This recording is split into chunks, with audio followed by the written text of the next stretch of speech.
Oh my god. I don't know why I'm so nervous right now, but morning, evening, afternoon, my ears. And probably... What is your fan end? What is your...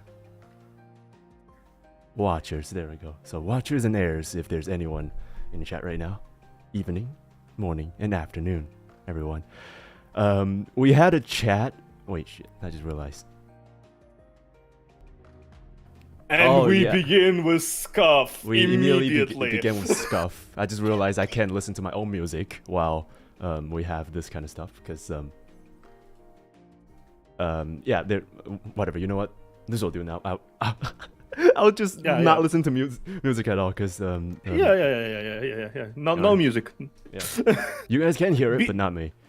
BGM denied. BGM denied for me, and yeah. So we were standing by for like what, 30 minutes before we started. Yeah, 30 minutes. Yeah, exactly. Yeah, 30 minutes, and that 30 minutes was the most chaotic 30 minutes I've had since the Limbo stream. Yeah, yep. There were some jokes thrown around that made us both consider for a moment our existence. Yes, exactly. So there's a lot of things that we can't really include in that 10 minutes, of course. Yeah. Even more than the Limbo one? Oh yeah, for sure. Brother. But yeah, welcome everybody, welcome. I see some new faces already. Bakar Vanzer, welcome. Candy Ken, Bake, Alea, Cosmos, Apelli, holy hell. Alright, already tons of people, and welcome! Woohoo! Welcome! It's been a long time coming since the last time I ever had a collab. Yeah. But yeah, let's start with the basic introduction, shall we? So, oh yeah. How do I call? I always have a trouble calling that name. So I know it's Observer, of course, but how should I pronounce this? Is it Theo or Teo? Theo. It's Theodore. Theodore. It's right. Theodore Locus. My full name, Theodore Locus. Call me Theo. It's just right. Theo. Yeah. It's usually how friends call me, and it's just a name that I basically came up with so that the locals might find it easier to call me something and like relate to me effectively. All right. Now, how about the story behind all these fancy faces, huh? What is your story? Oh well, my current story is that I'm a librarian. I guard the eternal library that exists outside all the worlds, dimensions, time and space, and collecting all information from every single universe. I'm the biggest nerd in all of the worlds, effectively. Oh God, that's a lot of burden, and you're now talking to someone who doesn't even put the books on the bookshelves. Anyway, right? I will stab you. I will find you. Just let me defend myself really quick. So like, when you have so much book, like if you see the background of my stuff over here, you'll realize that there's a lot more book than I have space. So there's not exactly that much space I can put my books. So, you know, some of the time they just have to be on a book. You just have to be utilized sometimes, you know. Like you see in the background, it's been used as a lamp stand on the side. It's right beside the dumbbell, everything, you know. It's okay. It's okay. You are forgiven, Pat. I feel like I'm not, but You are free to think whatever you think. I'm not eligible to answer those questions. That's a fancier to say you're dead. All right. No. For the sake of future investigation, I have nothing to do with this. It's not me. Whatever happened to him, it's not me. Yeah. I have nothing to do with here. Yeah. Sure. Yeah, yeah, right. All right, so that's the basic introduction now. And then how about, right? Oh yeah, something that I'm really curious about is how do you find? Well, who did you find first? Did you find me or did you find Cinnia first? Actually, I stumbled on Cinnia completely accidentally while she was streaming Limbo's company, because I was like, hey, let's look up Limbo's this is a neat looking person. And so I just kind of Yeah, and I joined in, and I decided to be like, okay, let's look into this club because I kind of want to learn new connections and stuff Ah. within the YouTube, because I obviously I came from Twitch. I know a lot of people Yeah. from Twitch. I don't know a lot of people from YouTube, and that's my problem. Right. Okay. So yeah, that's also something I want to talk about, because like when I saw your profile and everything, I saw like YouTube channel, I was like, there's no way this guy has less sub than me. This guy has this guy. By the way, we want to talk about this schedule thing too. But like, there's no way with all these kind of schedules. There's no freaking way that you have less sub than me, because you upload like 2 videos, like 2 VODs per day for like weeks already. And then when we had chat before, as I mentioned in on previous streams, is that you have 2 streams today. Is that right? Yep. And how many off days do you have in a single week? Usually I have my streams in the evenings. Evening/night, so I have most of the day to myself to do other things, right? And then I stream for 2/4 hours around that. Right. And usually I stream. I basically created this model where I invite guests, the female guests on things so we can read so we can basically do the voice acting for particular gacha games that I'm enjoying, and they do in the female roles, I am doing the male roles, and we kind of differentiate and we enjoy the stories that the game tells, and we kind of like just hang out in a lot of times. I have so many freaking ideas just from that single sentence there. I have so many ideas. Yeah, exactly. It's amazing. Like it's one of the best ways to first get to know someone, because you get to know their story preferences, you get to know what they enjoy in terms of gameplay. Right. 2, it doesn't put any pressure on your collab partner, because they're not playing the game. Even if they don't enjoy the gameplay, they're just enjoying the story that is being told through like me playing the game. Like an autopilot, have a reaction next to it, so it's like a participation trophy. Yeah, it's like they read, they do the voice acting, they do everything, but they also I have been thanked multiple times by my collab partners, because it's like, I would not have found this game if you didn't invite me here. I would not have discovered this, because this is pretty underappreciated. Like Zdorika, nobody knows Zdorika. Path to Nowhere, nobody knows Path to Nowhere, because both of them suck ass at advertising. Hey. All right, okay, that's not my opinion. All right, that's future deals. That's just puff if I say it right. Yeah, anyway. That's me. I am your advertising now. Oh God. Okay. And I'm not even joking. You can literally find me in Google searches if you type Zdorika. What? Wait, I gotta find that out. Okay. Yeah, I typed in Google images several times Zdorika, and there's me. There's my video or stream. It's the second photo. It is. I am literally their advertisement. It's the second photo. What the fuck? It is. Right, so it's not only the observer, it's also advertiser. Got it. Type what? Yeah. Can you spell it out for the audience? The observer. Can you give the context of the game, like the name and such? Zdorika. Yeah. Zdorika. I wrote it in chat. There we go. Zdorika. It's how does it? It's Bruh. It's a wonderful game. Like genuinely, it's a free to play game, mobile game. That has no stamina system. Whoa. that has existed since 2018. There is 5 years worth of story content, 4 seasons of storyline. You have piqued my interest. Okay. And not even that. The game's gacha is actually the game is so generous in terms of characters, because every time a character story happens, right? So for example, main story, the participants are princess, her guard, and like some random traveler, right? That joined in. Guess what? You're getting the party of them. Oh, okay. The game always gives you the party of the characters that are involved in this particular story stage. Oh, so it's like Honkai but better. Yep. Yep. The game itself has a very. Let me show you the art style really quickly. I'm gonna link you. Yeah, I'm already looking at some of the photos here. Huh. Like that is the general art style of Zdorica. I like how there's Genshin inside of it as well. Like, what the hell? Yeah, that's the general storyline. There's already exists a world, a fully fleshed out world. Look at this. I have a map somewhere. Right. Just in case people want to see it, I'm gonna also show it on stream. Oh, of course. Go ahead. Okay. I'm gonna find the map that I had here.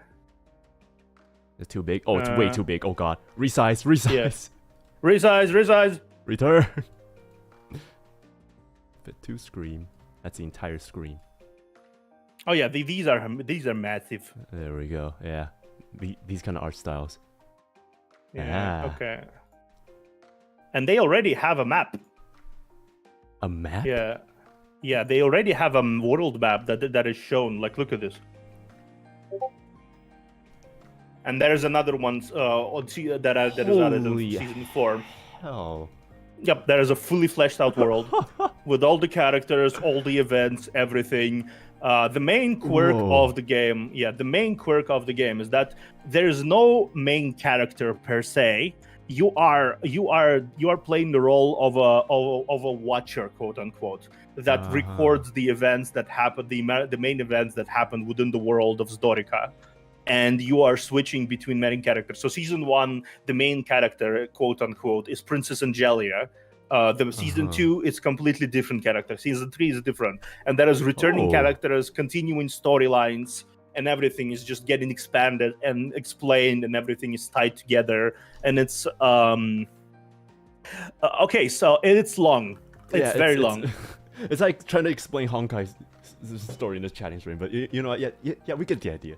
Right. Yeah. So, like, just one thing I want to say about that. So far, I have around, give or take, 30 hours of gameplay. And how long? And since when did you start playing that? Several months ago. I mean, okay, that's manageable. Because if you're like, hey, I have 30 hours of it, just like I played it yesterday. I was like, No. I played over time. I barely reached the half of second season. Oh, right. So it's like a really long process. Then oh god. It's a journey. It's really a journey. Well, okay, right. So because currently I don't even have time to finish the games I'm currently playing. So yeah. Oh my god, good to know that. Jesus. So like, all right. Yeah, if you start the game for potentially in any time soon, you're gonna play the game for a long while. God. All right, because I'm like currently I don't know about Sim, but like for myself, I really don't want to get in any gacha games because like, first of all, if I want to get into gacha games, I don't want to spend time just playing that alone. But even if I were to get in there and play it myself or stream it, that's gonna be like a multi-month commitment to it. Since Resident Evil took me since debut, which was again March 18th. Since debut till July of last week. One good thing I can say about this game is that unlike many other gacha games, you don't need to log in every day and spend like an hour to max out your dailies. You log in, do a 15 minutes run check or rain check on your shit, and log out. All right, okay. So that's a relief for me. At least that's definitely a relief for me because I cannot do this at all. Like back in the days when I still play Honkai, like not really so anymore nowadays. I play Honkai and then Genshin came out. So yeah. Honkai, I know I play Honkai as well, and Honkai's daily stuff are much more time consuming than Zdorica. I just log in, get my rewards, do like 2 missions, and log out, which are 15 minutes at most. That is a lot more ideal. That is so much more ideal. Because Honkai, man, that thing took me ages to finish. So right. So gacha games are the most of your focus on schedules, right? Yeah, currently, yep. I'm just trying to segue to this. So what about Honkai and everything. Have you been enjoying Honkai's storyline? I just finished chapter 9. Chapter 9, which is, you can tell me where the story lands to, because like I'm a fossil at this point for this kind of knowledge. Never let you go. No.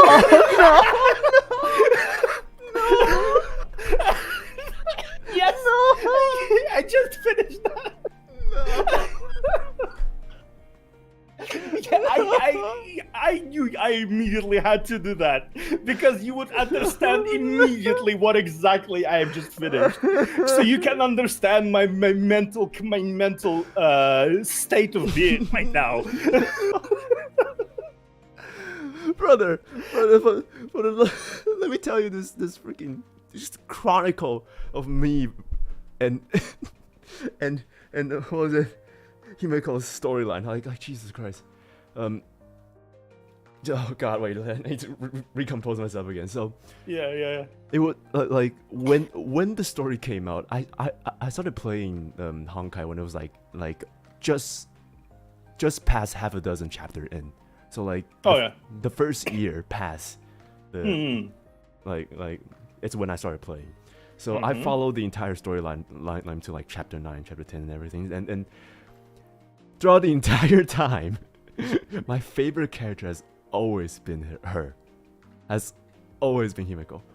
So when I saw the entire storyline started from like chapter 7, 8, 9 and revealing to the fact that, because I didn't play Honkai 2 and I didn't know about the previous storylines in the mangas that told about this so-called previous timeline and you know, being Hoyoverse and everything like to copy themselves. They literally copied the exact same characters from that previous storyline to now and rewrite the storyline. That's it. Every single thing's the same. So I was like, please, just let this time be different. Let this time be different. Let this time be different. It wasn't. Yeah, it wasn't. I feel like I started realizing what is about to happen. Like low-key when I saw that scene where she coughed blood, right? And I was like, oh shit. Yeah, I was like, no. And yeah, and oh god.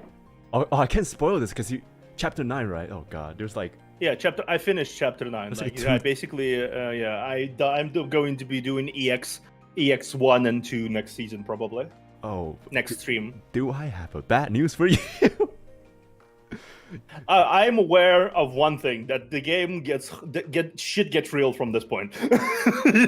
Yeah, both gameplay wise and also storyline wise, if you know what I mean. Yeah. I'm fully invested. Like I got misty eyed. I definitely got misty eyed there for a second. When I would finish, I was like, fuck. Well, for me, I literally just see red after that. I was pissed because of what happens afterwards. But yeah, someone said the observer's model was me, but alter egos. So yeah, I mean, yeah, we secretly did know of each other's existence. There should be a soon an uncovered plot of some secret scientists that clone Vtubers and spread them around the world. And we just went outside of our programmed parameters and met each other. This is a glitch in the method. I mean, no one's gonna remember this after this stream because it's gonna be a year after this. But let me tell you, for the next April Fools for next year, we can literally just just secretly switch our model and just stream that day, just pretend nothing happened. Oh wow! Yes. It's just. Yes. That would be amazing. Just imagine for a second my stream just opening and there's you. Hello, everybody. It's like you doing your thing and it's just me on the side just pretending nothing happened. Oh, that'll be. Yeah, that's amazing. Okay, we should write that down. Write that down. Write that down. Get that post-it note out. There we go. Switch model again. Switch model for April Fools. Oh my god, that sounds funny. But yeah, coming back to that entire storyline, and I cannot spoil because you only gone to chapter 9, and all I can say is that the story gets dragged out a lot more. Like if you feel like you're speeding through the storylines for now, it's because you should be. Because after, I don't know what did it started, but after chapter 9, when the EX starts, that's when the storyline starts to drag out a lot more, until at some point it's just dialogues. Like you will get into a level where it's just dialogues. And oh yeah, I figured. I also noticed they switched styles of storytelling mid one. Now it's visual novel kind of thing, of like text that bottom. Before that, it was kind of comm style, which was really inconvenient to read because it sped past like incredibly fast, and we just had a situation where it was like it's like we both were struggling to read it. It was like, oh, text, don't run away! Don't run! Why are you running? Why are you running?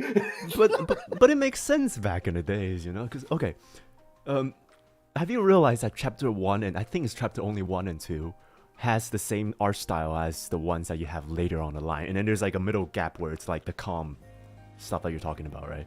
You know? Yeah. It's because they remade chapter 1 and 2 in an event back in the day.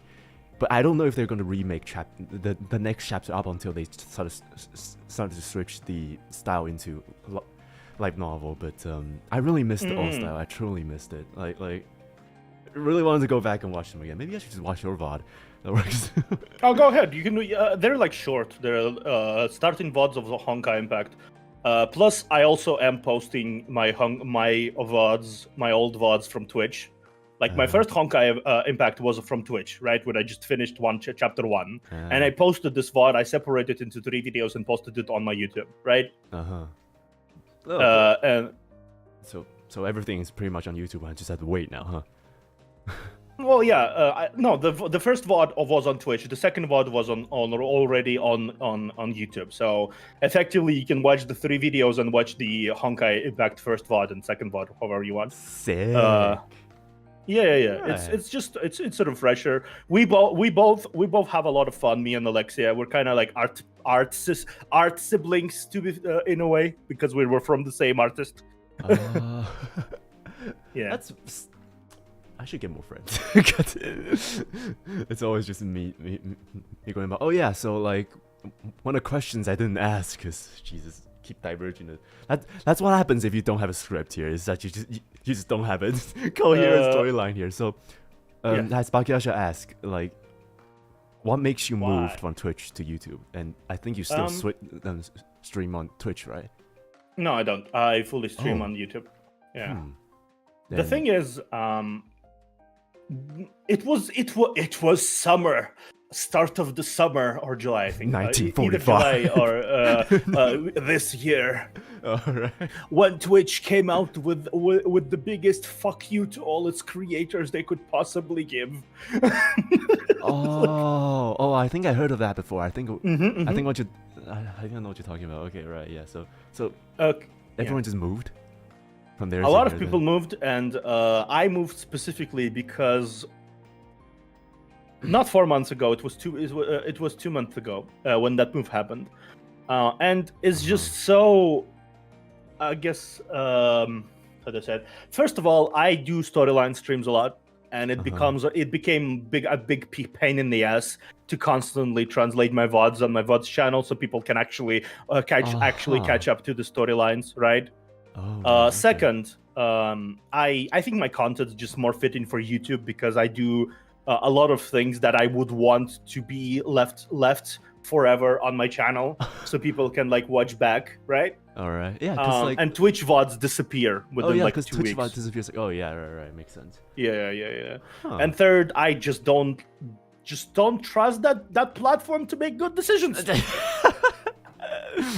I didn't say anything about that. The future deals, I don't know what's to come, so it's not me. Yeah.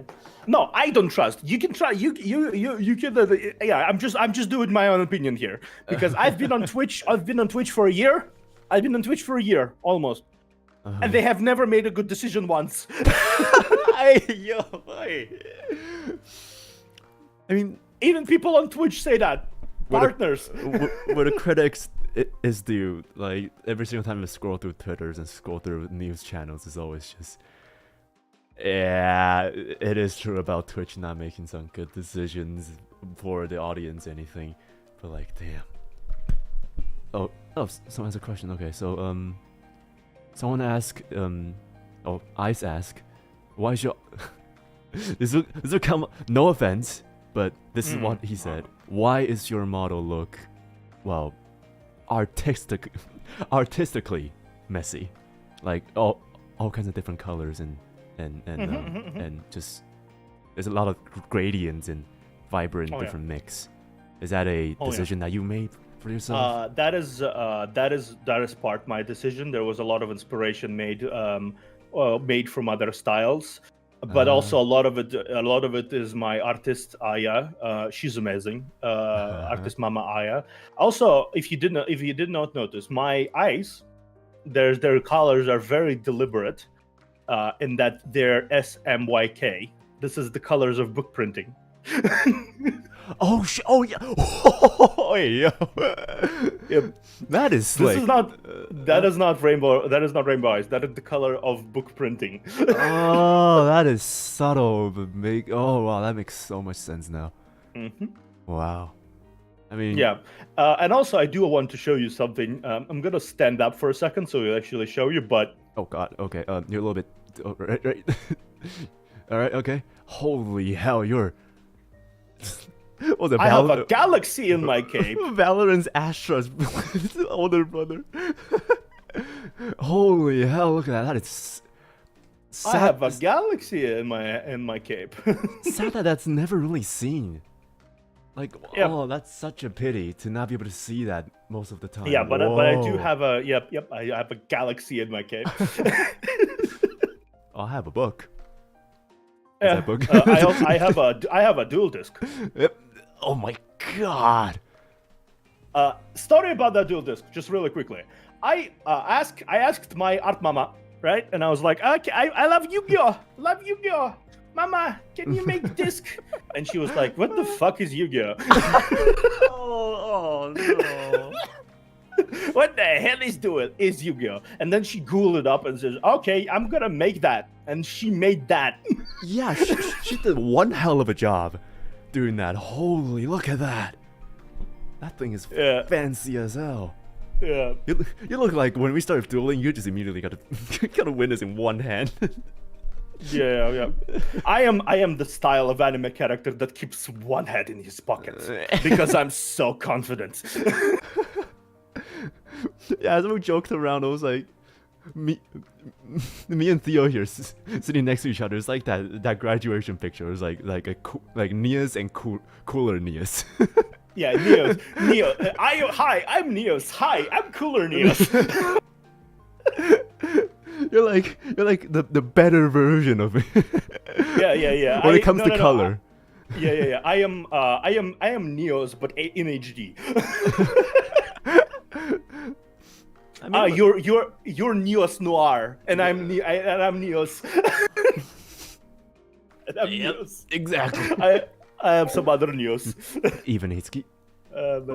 No, but yeah, your model is really good. I like it too. That's why I kind of immediately noticed your face in like yeah, and I was like, oh, this dude look interesting. Let me click, and I clicked, and I subbed to, and then you know the story of me just randomly popping into your stream and being like, hello, I am Vtuber. How are you? I would be like exceeding all people's expectations. I was like, oh, look at this like pretty dude streaming. Let me click in really quickly. It just joins in and it's just me raging over and just dropping the F word every 10 seconds. It was my first stream of you was only up. Oh no! Oh no! my first stream of you was only up, and I joined exactly this moment where you was like, God fucking damn it! No. That was the exact second. That's the first thing I heard you say. God fucking damn it! I mean, I don't have much to defend myself really. Like that, that's just me. Cosmo was in the same time with you. God damn it. I'm a very verbal guy. If I'm frustrated, I will mouth it out. That's all I wanted to say. It's fine. It's fine. It's fine. I am interesting. I'm interesting in that sense because when I played, and that was the milestone thing when I reached 500 followers on Twitch, right? And I was like, and I basically fucked myself in that sense, which is like, okay, let me reach that, and we'll see what happens, right? Because I didn't think I would reach 500 in like less than a year. Right, and I was like, okay, let me do that, and I said 12 hours of junking. Oh god! Oh, what? 12 hours of junking. Are you even functional after that? I wanted to take my computer and walk out of my window with it alongside with it. By the end of it, I really did. You could see me by the end of the VOD just sizzling. I was just like, I was. You know that level of pissed when you stop being loud and you go into quiet. It's just like quiet sizzling. Like my room temperature was slowly rising because I was like really about to catch fire. Oh god. Okay, wait. So throughout that 12 hours, from which hour onwards are you just like freaking exhausted? I woke up early in the morning specifically for it. Okay. So... I started streaming. I ended up like 9 p.m. I started 9 a.m. I finished 9 p.m. Oh. Okay. So like for me at least, like you can this is especially apparent whenever I stream for a longer period of time. Anything past 3 hours is too much for me. So like for example, for my RE4 remake speedrun stream, past like 3 hours, I was already exhausted. Like I was so tired. So like the last three hours, I was just like commentating in the autopilot mode because I really cannot like put words out of it. Can you even put words out of it at that point? Okay, just to say, my longest stream ever was during my Donathon that happened at the start of the year in January, and I did take breaks, but I streamed around give or take 39 hours in one sitting. Give or take, yeah, yeah, something like that. Like if you include the sleeping break, it was 40 something hours, but 39 without it. No. I don't. How? I don't think I've ever in my life even focused on something past 4 hours. How? 39? Yeah, I switched games. I chatted with Chad. I just kind of did like challenges and punishments because people were paying. I drank 2 bottles of whiskey.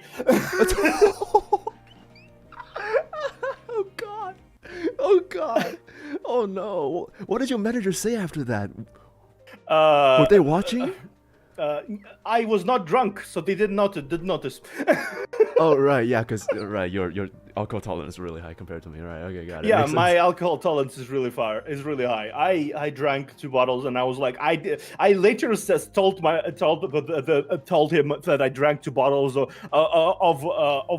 whiskey, and he did the equivalent of a double take. Oh my god!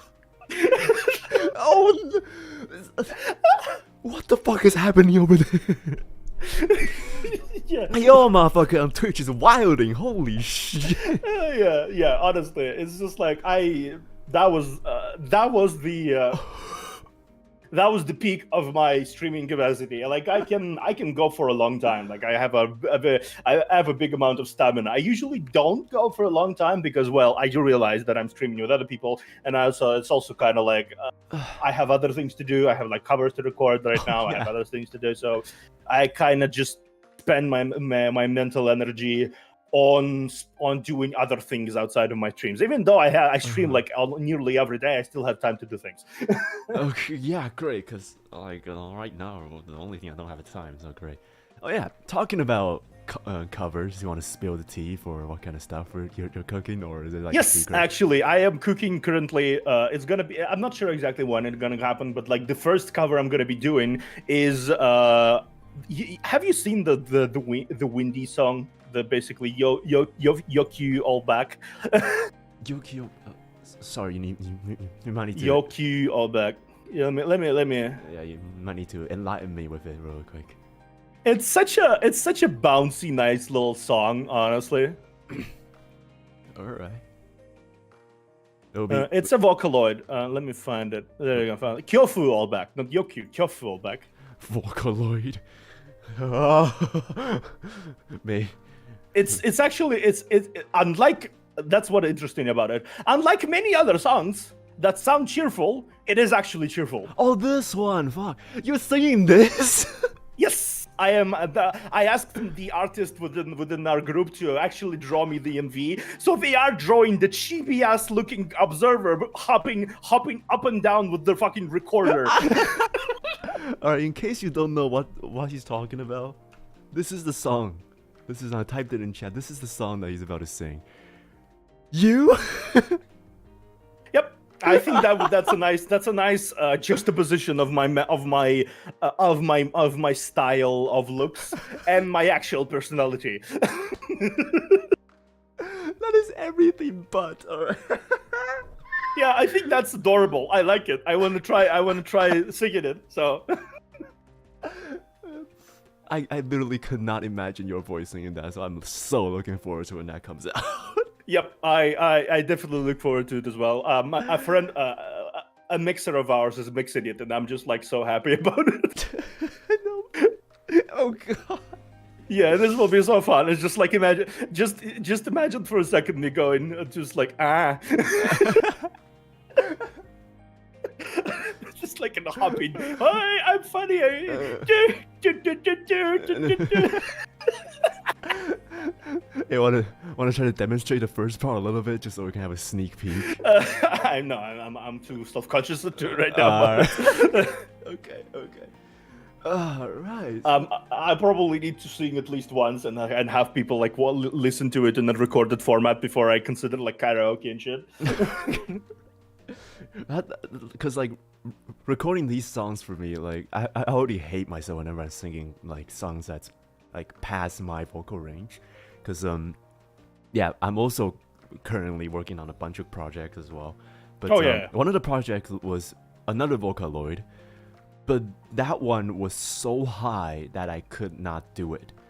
So Sin has to like help me to lower down the key just to do it, and even so, it was still like really at the edge of my vocal I get range. it. Yeah, I definitely get it. So some Vocaloids jump so high that I was like, how do you do it? How do you do it? just have to let out the Mickey Mouse out. We're literally the same person. We said the same thing at the same time. What the fuck? This is unhealthy. Like this is having one of me on stream is already chaotic enough. We don't need to. Yeah, it's just like there's I feel like if we do have a hashtag together, it'd be Neo times 2.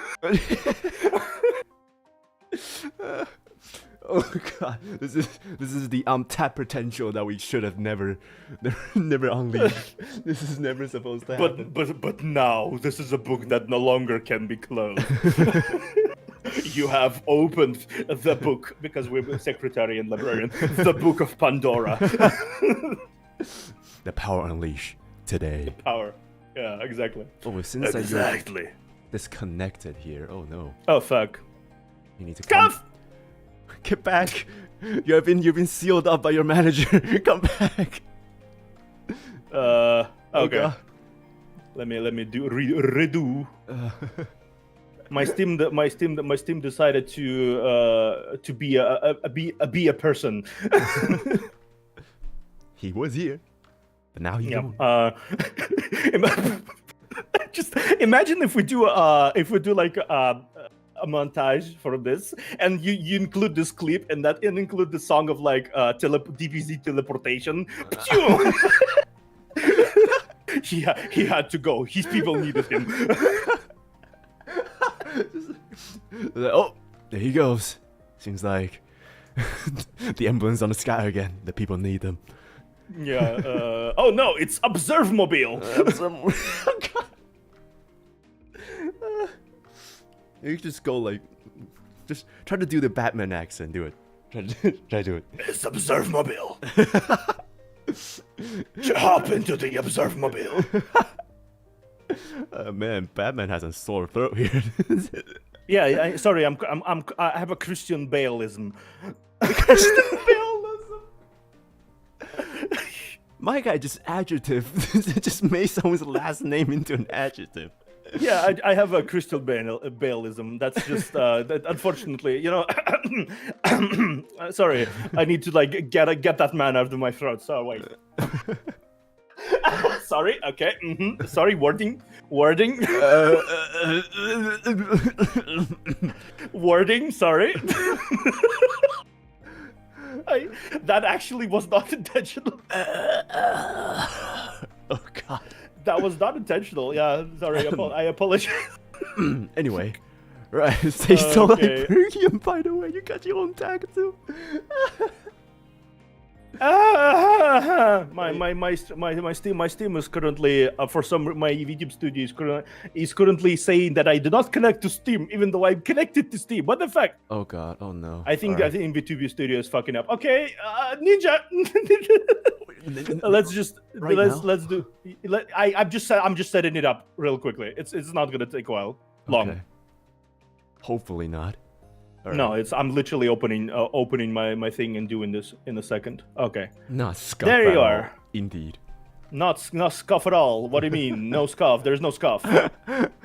Oh, I need to do all that on oh, okay. Yep. Nope. Just have to do all kinds of production. You sure the Steam is not working currently? Because It is working currently, but when I am trying to enter connection to Steam servers failed. Make sure you're running VTube Studio through Steam, and I am. want to restart Steam and try again? I did. What the fuck? Huh? Because apparently no stream can go without freaking scuff. Oh God. Okay. Right. Jesus. Put a PNG now. Yeah. Let me just put a PNG over it. Yeah, let's just PNG. You can actually, interestingly, you can see casual server in the PNG. Yep. Let me actually find it. Let me actually give you my link of the React thingy. Oh, I don't have that set up though. Well, You just throw in the link and that's it. You just throw the individual link as a browser and that's it. as a browser? Okay. Yeah. Right. Yeah, browser. Yeah, Okay. here. There we go. Just it's my stream, alright. So there's no way there cannot be any. not No scuffness. scuff. No Yep. scuff. Why? Why would there not be not scuff? Yep. It's just like like, suddenly I vanish and suddenly I become static because why not? I will try to reconnect as we go, but yeah. God damn, for free? Damn, look at this. Okay. Woo. Okay, I'm gonna show myself it to off you right guys. now, but yeah. Oh God, it's not the right. Oh boy. Let me just not put this out really quick. Okay. Just need to That's not the right one either. Eden's. I love listening to you out of context, man. It's just like not that either. All right, you'll stand on the table for now.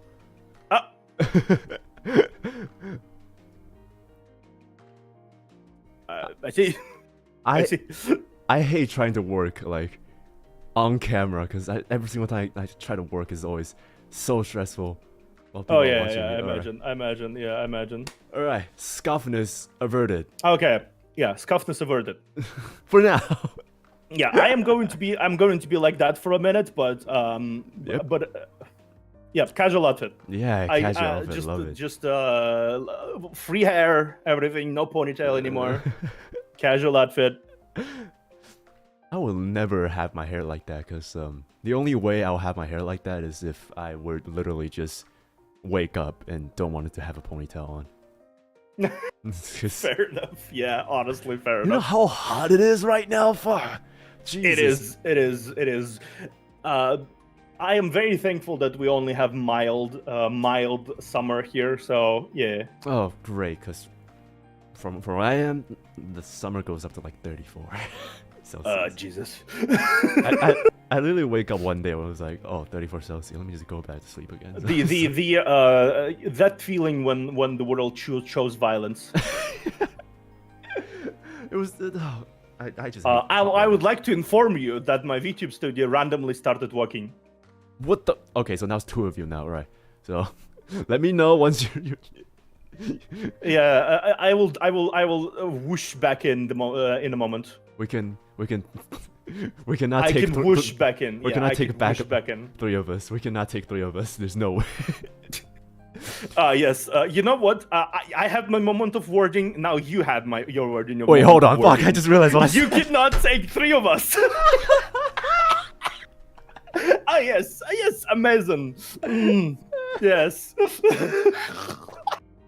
Nious takes 3 of us live on stream. That's good. Great. Fantastic.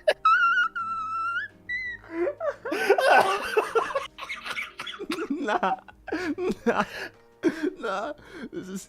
Oh god. Oh no. All right. Jesus. Woo. Fuck. I appeared, by the way. You can make me visible. No more casual outfit. There you go. You're back. Yeah. Sorry, I had to dress back up fancy, all fancy like. Long hair Nious when? Maybe. I don't know, but maybe it will happen. Ice, what the fuck? Nious take 3 insanely hot man on stream, gone wrong.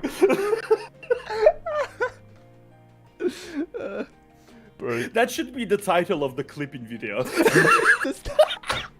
oh god! Don't take that out of context, please. Do not take that out of context. Oh god! This was. I just know that these kind of chaos will just happen because 2 of us, before you even started, we were just having these kind of jokes happening left and right. Yeah, honestly though, I kind of love it. It's been a while since I've met a person who just matched my vibe. It's just like, first collabs, you know how usually first collabs with people are the awkward period where just you're just like, so how was your day? Did you enjoy the cookie? Just like try to ask safe questions. Try to do like be safe. We're just going. Hey bro. That seems to be a occurring theme here whenever I have collab chatting, because it just derail into freaking chaos. Last time when I had this this kind of collab, I was with Croco, and towards the end, we were literally having sexuality tests. No, not sexuality tests. We're having fetishes tests. Oh. So, Oh yeah. I figured. You know, I feel like if Cinnia watches this, there's 2 outcomes. Either one, oh, there's another Neo. That's good. Let's we can do stuff together. Or 2, No. Oh god, there's another Neo. Fuck this shit. I'm out. definitely the latter. Definitely, because my manager is my first parental figure, and Cinnia is my second parental figure. I see. The tired mom energy. Yeah, the very tired mom energy. So yeah, probably the last one. Definitely the last one. Like last time when like my drunken alter ego came out. Oh yeah, so like talking about alcohol too. I have a decently low alcohol tolerance. Well, Yeah, so I heard. compared to you at least. I don't know about like compared to other people, but like compared to you, 2 freaking bottles of whiskey, I can never do that. No. But that last time when I had that, I literally have to ask the club for permission in order to drink, and I only get 30 minutes of it. They have to like time it, so whenever I'm on stream, I will not be drunk at all. There's no way I can be drunk.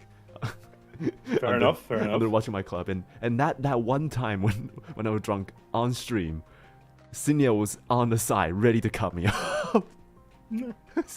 So I just needed a supervisor on the side whenever I get drunk. I see.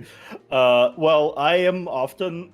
It's just like I just think that it's kind of nice that like just to run it back, that I found this club even like almost right after moving to YouTube. I've been on YouTube for like 2 weeks at this point. What the? But like actively, at least. Before that, I post videos. I had like 100 subscribers. I had like 100 subscribers end of April, something like that. And you're already like 253, I think, right now. Yeah.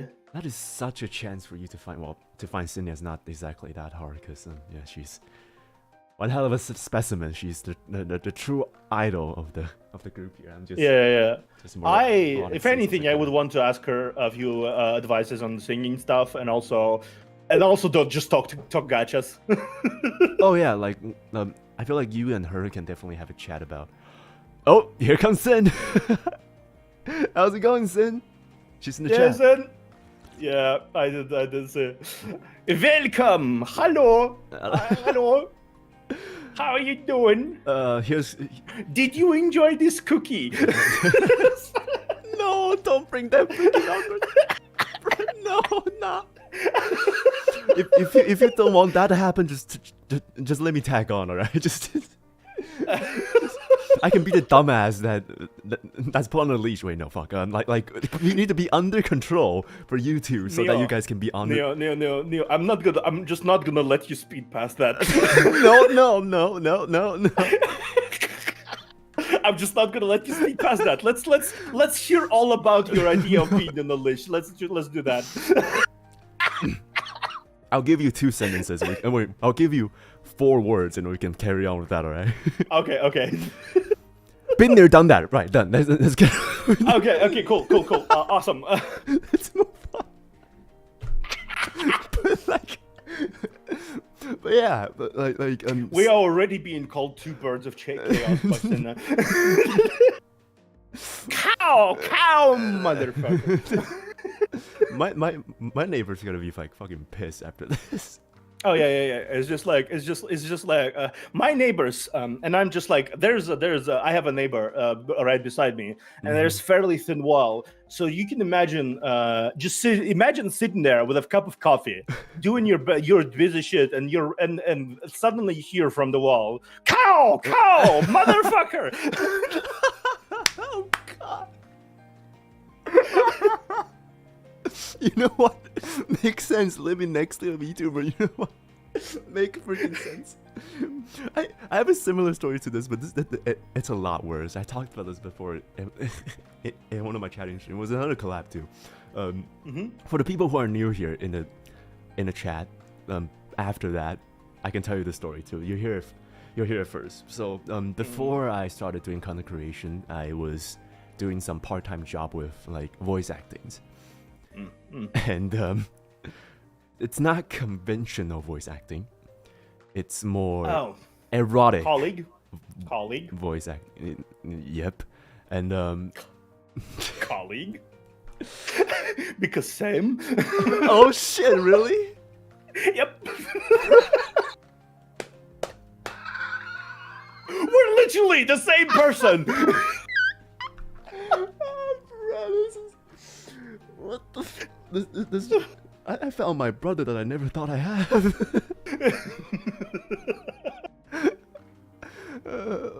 You knew to recognize that voice. Wait, what do you saw it in my workspace? Oh wait, no. Anyway, let me finish the story before we diverge too much into attention. So yeah. So one of the days I was doing one of the commissions, and I'm a method voice actor, so I have to get into the mood to do that scene, and also like my endurance and my stamina is actually not that good, because like after like 5 minutes of just like hyperventilating while yelling all kinds of down bad shit, I'm kind of just really tired. So, but that scene was like you need some variations. So it's like you know, you're also in the same industry before, so you know, like voice acting, you need to give them variations. So like every single sentence you have to like do in different takes, and I like a burst, like 3 or 4 versions. Usually, so usually that's how it goes. And they'll choose the version they like the most. And you're just like, can you re-record this line? Maybe can you like add this? And I'm like, yeah, sure, okay. Yeah, exactly. So for that line, I have to do a 40-minute burst of just repeating that kind of stuff, and then and then in between you have to yell and then scream. You went from confessing to the business, and then while doing the business you're supposed to be like you're supposed to be crying too. So you know this thing is like 911, hello, there's a man on the next door. He's been yelling the same shit over the 40 minutes. He's crying, he's sobbing, he's confessing to someone. What should I do? Maybe he's been killed there. So like I was doing like heavy breathing, I was doing moans, I was doing everything, I was sweating, I was going in, like I was trying my best, and then as soon as I finished, I was like, okay, there's no way, I need to take a break. So I finished the recording session. I was like, okay, I'll see you next time. I need to take a break. Hop off. And I was like, wait a second, why can't I hear wind sound? I opened my curtains. The window was open.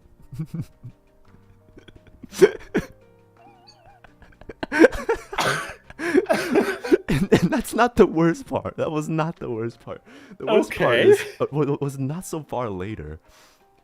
A neighbor knocked on my door, and when I opened it, it was one of my, it was a person who lived next to me, and and she was really she has a really concerned face on her. It was just, are you okay? Do we need to call like help for you? I was like, no, we're fine. I'm fine. I'm doing this act, you know. It's an audition. I was just trying to explain that in the hallway, and then it's just this freaking awkward conversation happening. It was so bad. And from that, I would want to perish on the spot, just right there. Goodbye world. I need to go. I need to go. I have an appointment with death in like 3. Be right back. Oh god. But yeah, that's just one of them. There's the other time when I was recording singing stuff, and then the guy who lives above me that I know, I have some contact list with him. So like when I was like doing all the sings and stuff, I was like repeating the sing song because I have to retake all the time since I always fuck up the lyrics. So at some point I just see the text on my phone. It's just like, can you switch a song? Oh, brother. Okay. You know what? Actually, this is a good segue to talk about those wonderful scuff stories I had before. So, you know how I started a year ago at this point, right? I started about in July, which is coincidentally I started on the 4th of July. Oh, okay. Yeah, and basically I was okay. So my first stream, let me set you a scene. My model was not done. Wait, what? I was streaming as a bouncing PNG without any expression, because I wanted to get an experience of streaming, right? That's the first thing. Second, I was sick with COVID. What the? I was sick with COVID. I had no prior involvement with large-scale content creation, so my skills of talking were as good as you expect. Oh no! But and I just sat there and I played this fan Hololive game that came out and was fancy at that moment. And I just sat there quietly playing the game, and most of my talking was coughing into the microphone.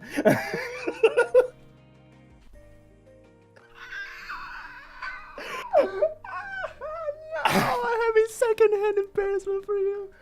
Yes, most of that. I completely fucked up the audio. I completely did not do the aspect ratio of the video correctly.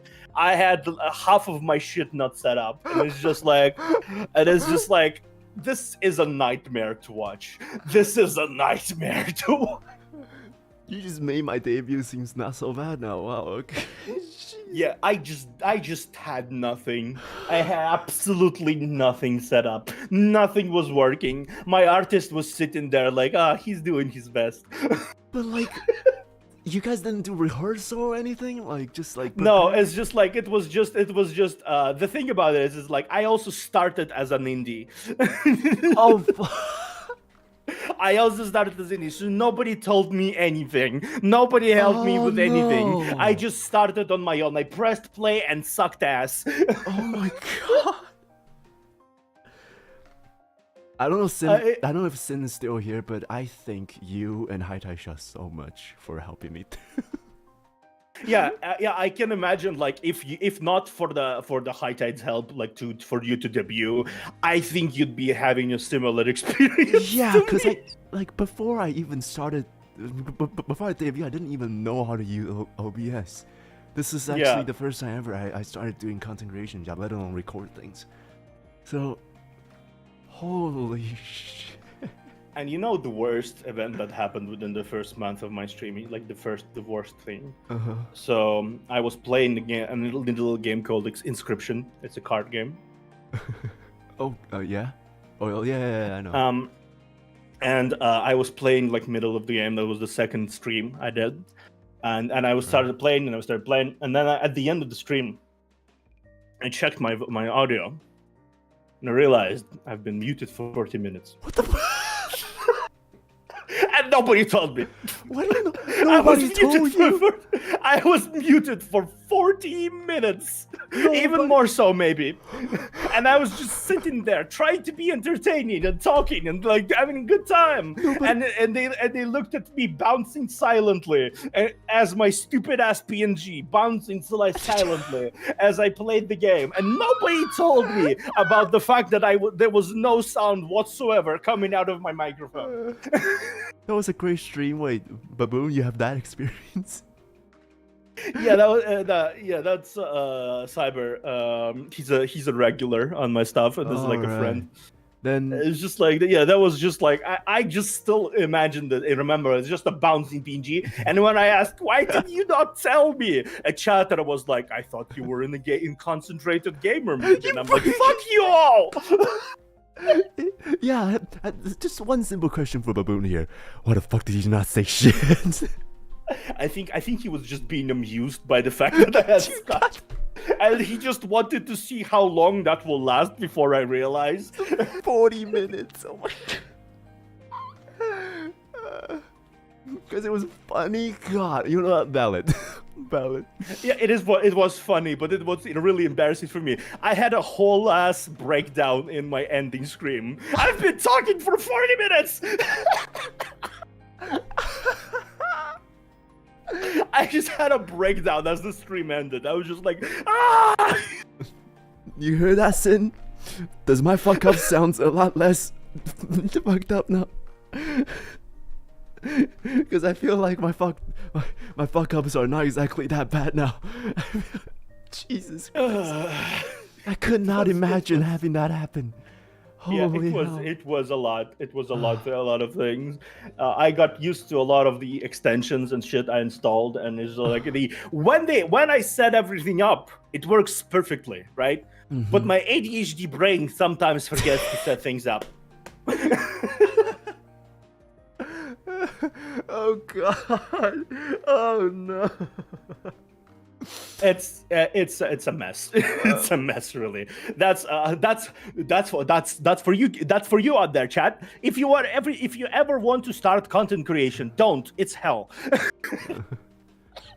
personally think that the technical fuck ups are not even that big of a deal. Okay, right.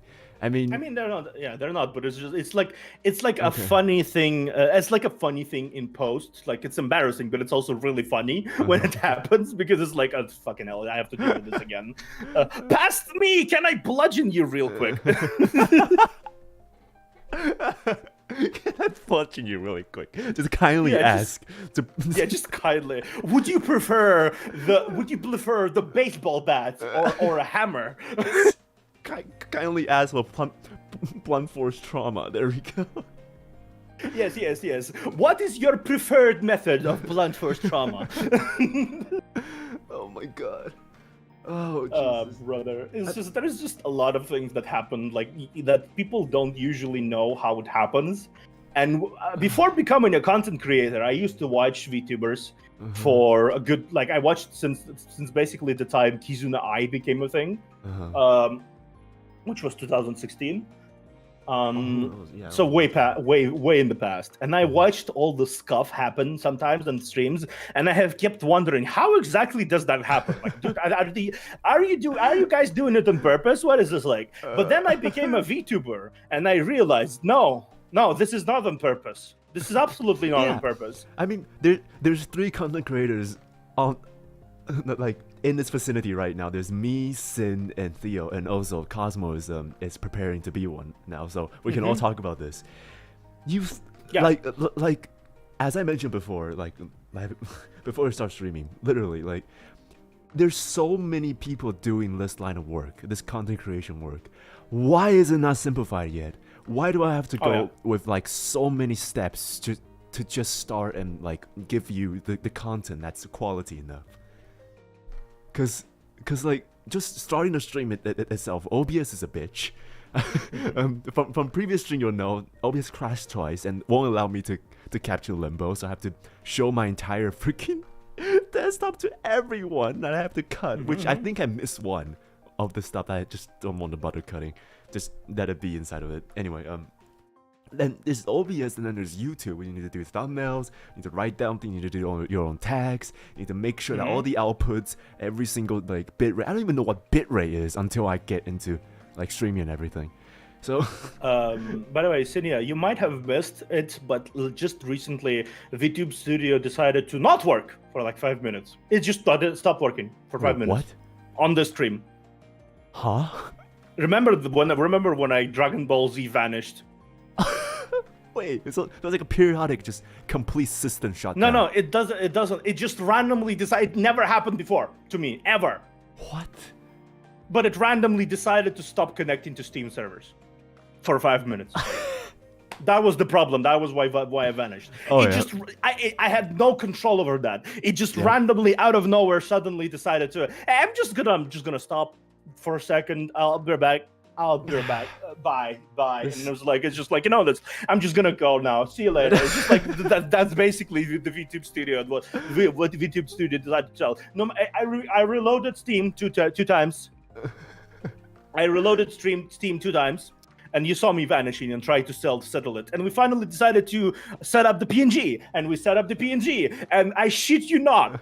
The moment you set up PNG, the moment it appeared, VTube Studio started working. Just randomly started working. Like, what? The moment you set it up, it started working. Not a second earlier, not a second later. The moment you spent time setting up PNG, set it up everything all nice and cozy, it started working again. So yeah, for the viewers who are watching right now, I just wanted to say, I am still a novice when it comes to content creation, especially with all the recording softwares, but I'm trying.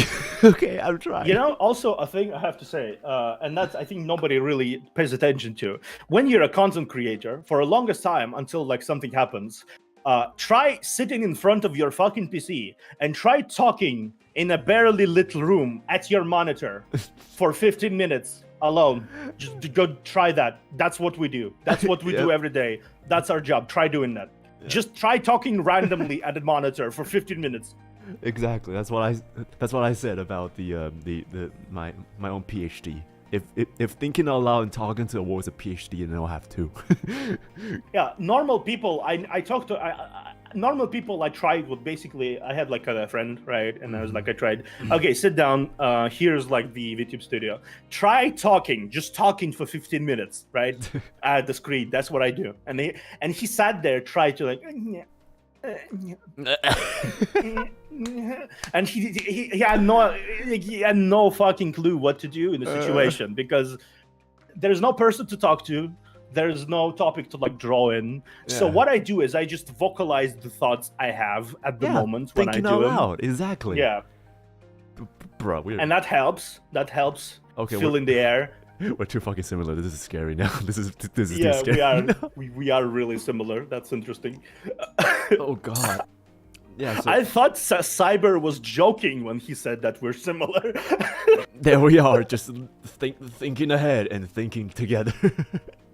Yeah, it's just like it's like the VTuber Hive Mind featuring and cooler Nious. Yeah. Debut this July. Yeah, you know, if I had the unlimited funds and I had the creativity, I would actually absolutely fucking commission an art of us doing a fusion dance. Hell yeah, that's another idea. Okay, right, write that down. Yeah, fusion dance. Their power, it's over 9,000. Also, I spilled my entire drink while you're talking about that. Holy shit, give me a second. I need to clean this up. Oh yeah, that's amazing segue for me because I did promise to tell you that too. Yep. Oh Jesus Christ! It's a reoccurring thing for me to keep spilling my drink. Your drink wants to escape the stream. Yeah, from the scuffery that there is and the fuckeries that we bring up to. Yeah, of course. No stream without its problems. Never a stream without problems. If there's a stream without problems, that's kind of a boring stream, honestly. Yeah, if your stream does not crash at least once, it's not content. Yeah, it's just like I have to say something. I never told it to anyone. This is exclusive sneak peek. But my Honkai stream, where I streamed Chapter 9, my OBS crashed. What? My OBS crashed. Oh no! And I spent the streaming the entire time staring at my opening screen because the preview screen crashed and stopped working. Oh, what? So I could not see what I was streaming. I could not see my layers change. I could not see anything because my OBS decided to crash. Oh, that happens to me on Limbo stream. You know what? That may be just because I don't even know why. But... That happens to me occasionally. It's just like. Oh god. Oh yeah, talking about suffering, yeah. That story about my monitor. Oh yeah. So for the people who don't know, well, nobody would know. As soon as I finished that Limbo stream, remember in that stream I mentioned that I'm definitely buying a second monitor. I will not use the laptop monitor. Yeah. So as soon as I finished that stream, I just went online and bought one. The problem is, it was on sale. It was like $100, so like $100 USD or something. It was dirt cheap. I was like, very cheap, yeah, very cheap. 75 hertz and like good coloring, low latency, and I was like, great, let's just buy this. I ordered it, came down to order. It was like arriving one day. I got it just earlier today, and I was like, when I cut the package, it was like it was like a box in it. And the more I look at it, I was like, wait a second, this doesn't look like, because the box is really, really, really long. Like, way longer than the box that I got because I keep all the boxes around. Than the box that I got for my current monitor, my primary monitor. Obviously, yeah. So I was like, okay, this is not good. And also the not the girth, no, not the girth, the thickness of it, it's also like unnatural. So I was like, wait, hold on a second, this couldn't be right. Took it back to my place. I opened it up. It was a curved, ultra wide monitor, and I have no space to put it. So do you know how how did I did it? How? I have two tables like bunched together so I can have extra space. But even with that 2 tables, that ultra wide is going to like extend over the table.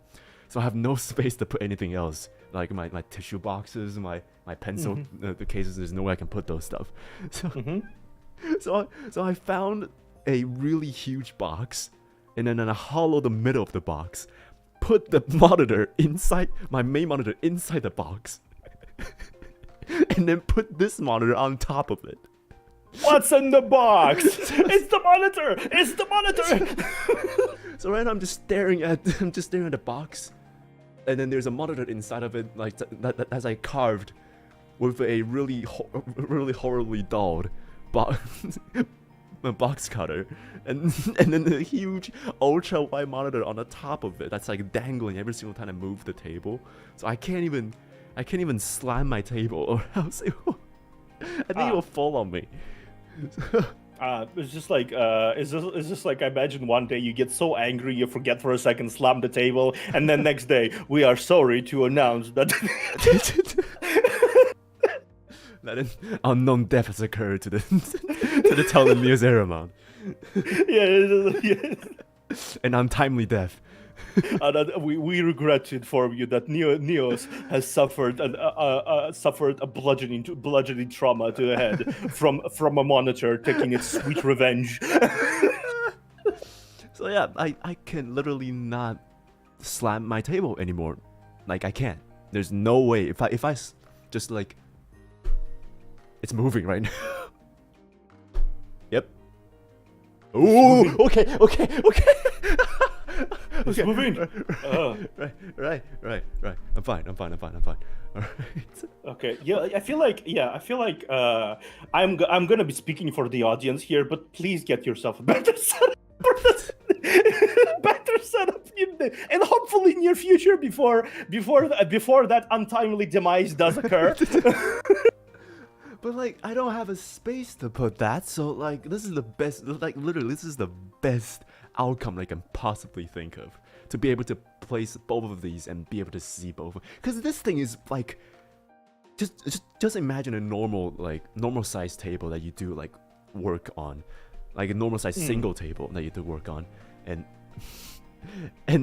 this monitor, it's even if you put it on it, it will stick out from both sides, like a few centimeters out. Yeah. So Cyber, it's morning now.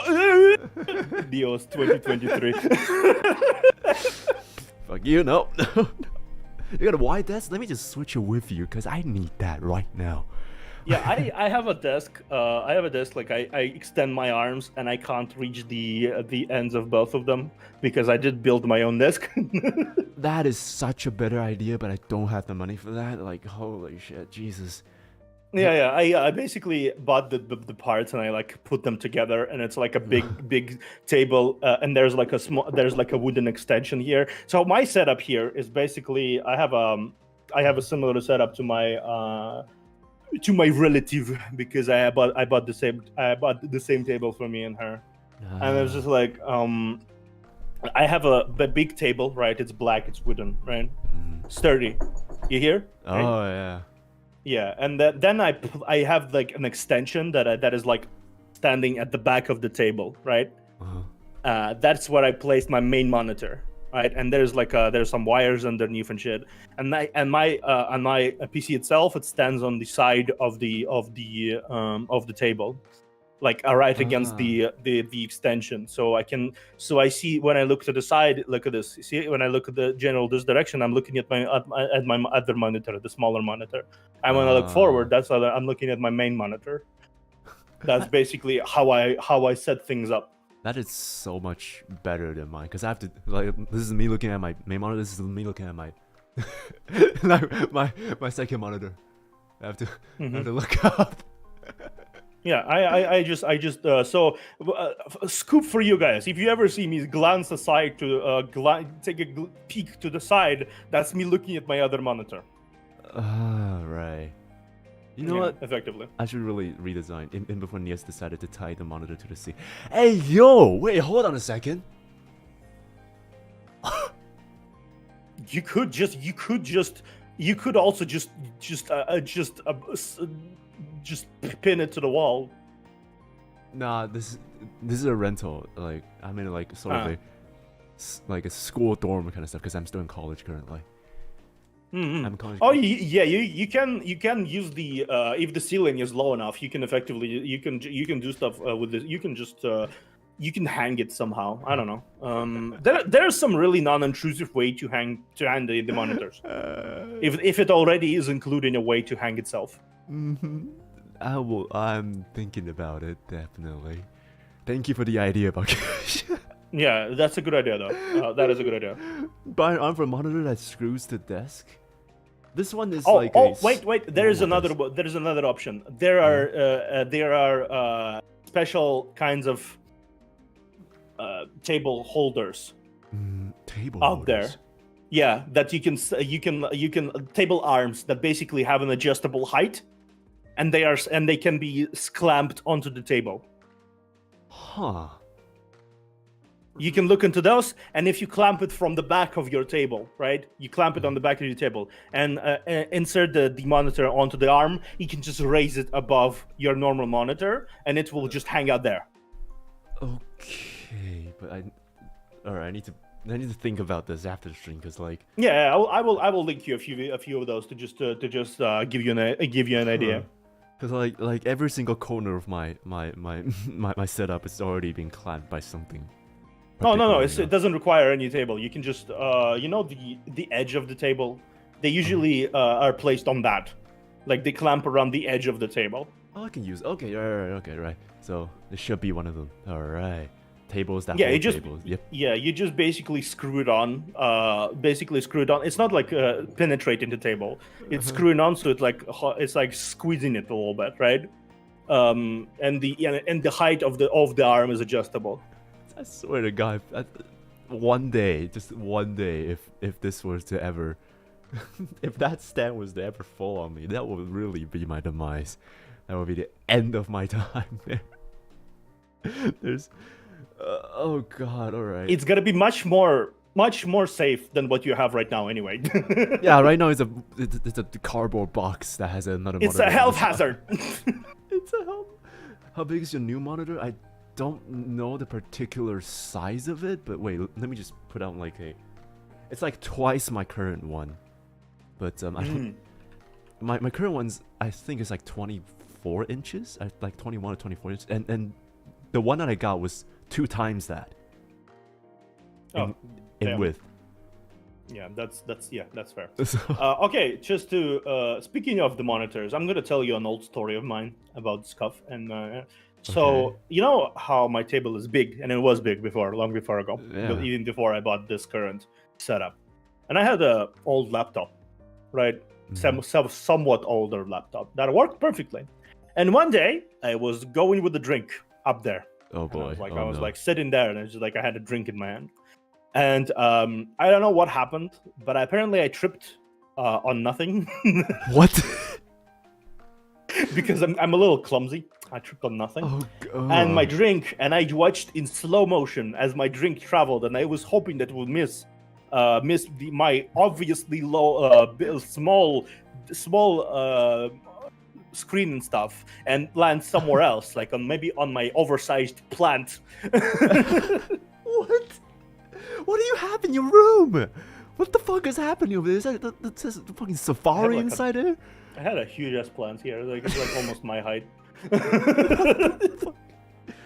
But yeah, it's like it was smaller back then. Anyway, and I was like, and my drink landed exactly finish line where it would completely drench the laptop, and I just fell on my knees and in the most overdramatic fashion possible. It's like no.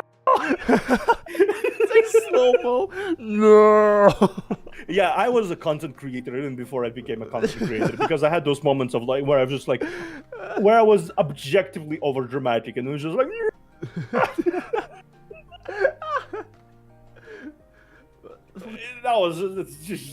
It's just like, you know, when those moments you remember in your life when you realize that you were made for this job. That was one of those. Well, that's probably for you, but I never really had that kind of feeling before. But yeah, Oh, I can really imagine that kind of scenes now. I can picture just you going. No. Yeah, if there's people who make fan art, I cannot wait for people to make me an art of me tripping on my cape with a drink and going. No! Oh, have you seen that meme picture with the Pepe like dropping a tray of meal? That's me in that situation. Just have that pamphlet. Just have that pamphlet. That is me in that situation. That exactly that. It's just like me watching up as I see the drink slowly trickle down my PC screen. Oh, how the fuck? Yeah, it's just like there's a lot of things. There's just a lot of things that I being a VTuber has been both the most fulfilling thing I ever had done before and the most embarrassing thing I ever done before in certain situations, because randomly my neighbors decided that I'm a fucking psychopath. Just yelling swears in like 2 in the morning. Yeah, it's just like God fucking damn it, and it's like, oh yeah. It's just like all the all the stuff. Just like a 10-second spin went from fuck you to at the end I was like Yeah, there was a moment in my life I think when it was like fuck you, thank you for the follow, fuck you.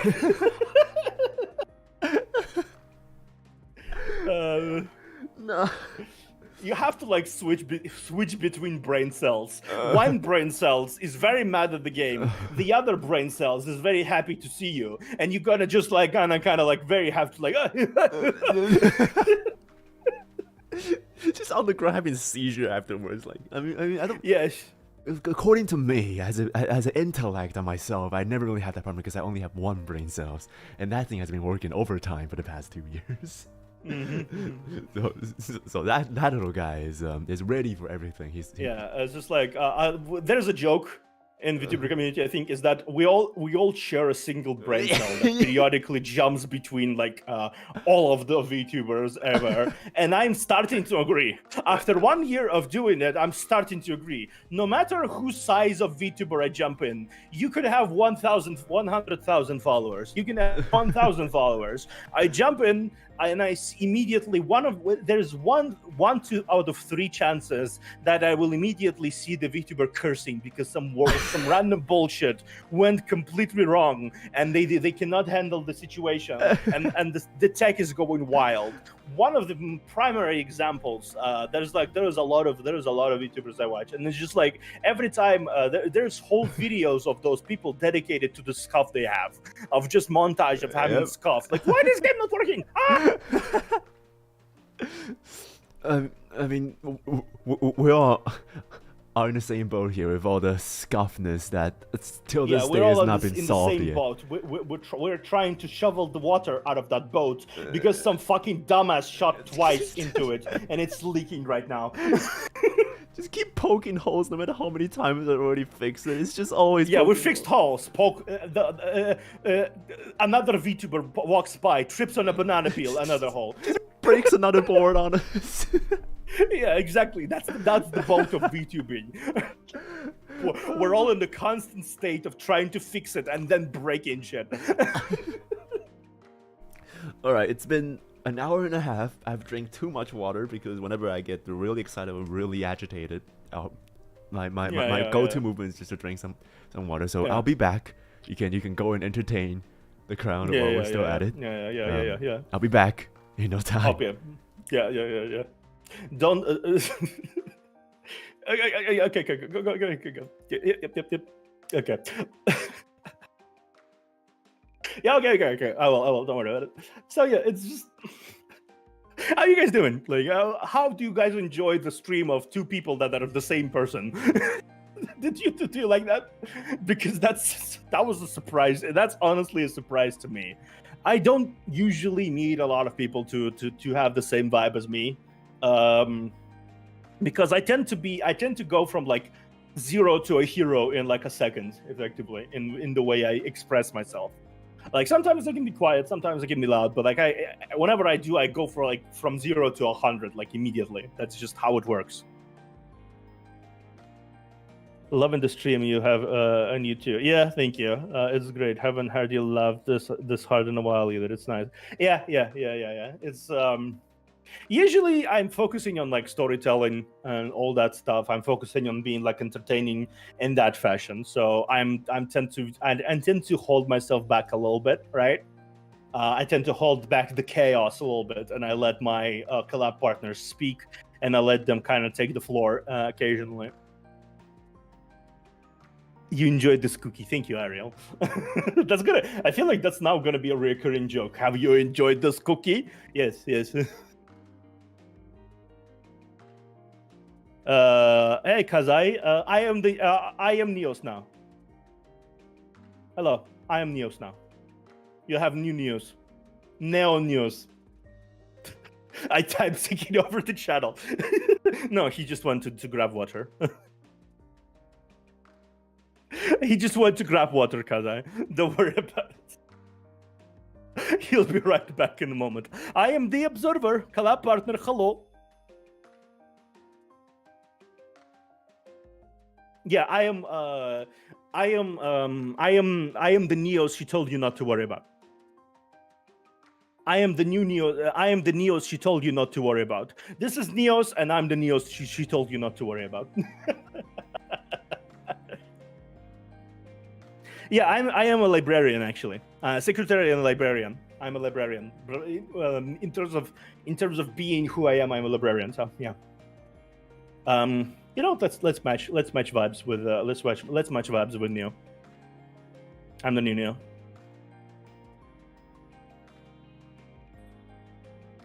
Neo's multiverse. Yeah, let's match vibe. Neo. Hello. What's happening? Hello. What's happening? I'm just nothing. I'm just matching vibes. I'm just matching vibes. I'm taking over here for a moment. All right.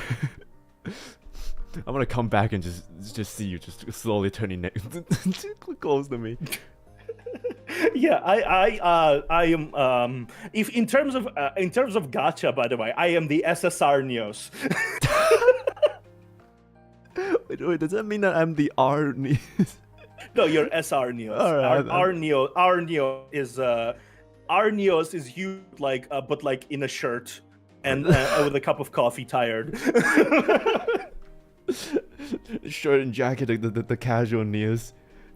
Yeah, that's R Nios, and like SR Nios is like more official, more like, and SSR Nios is how they usually like to add every single color in the book, every single effect on top of whatever was there already, and that's me.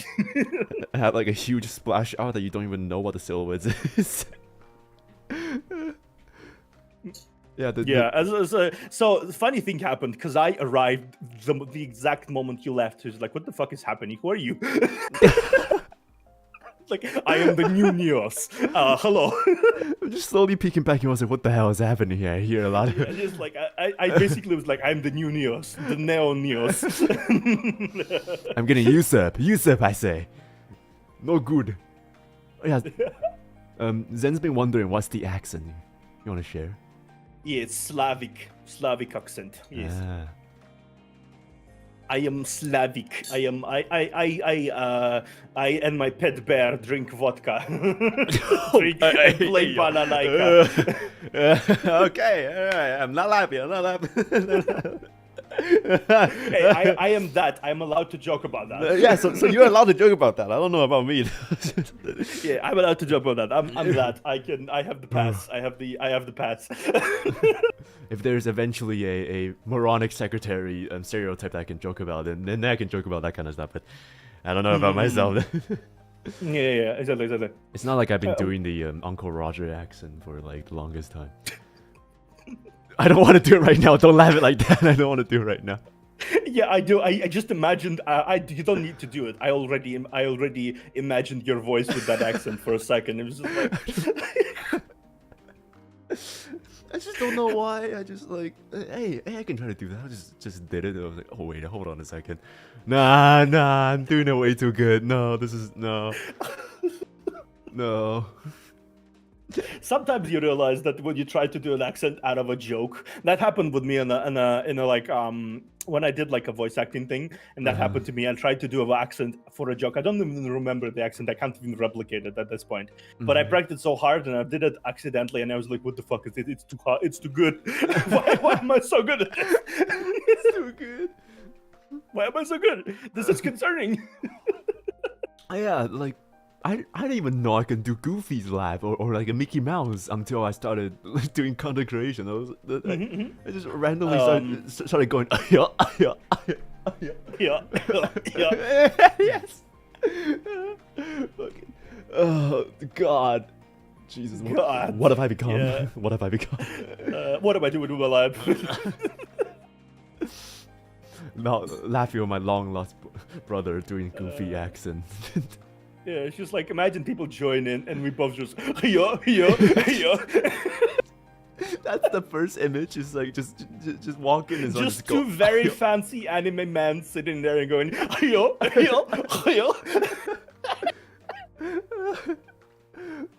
Oh God. What was I talking about? I keep forgetting. God damn it! All I can think of is just freaking Goofy laugh now. The train of thought has not only been lost; it has been derailed, shot from a bazooka, and sent to Africa.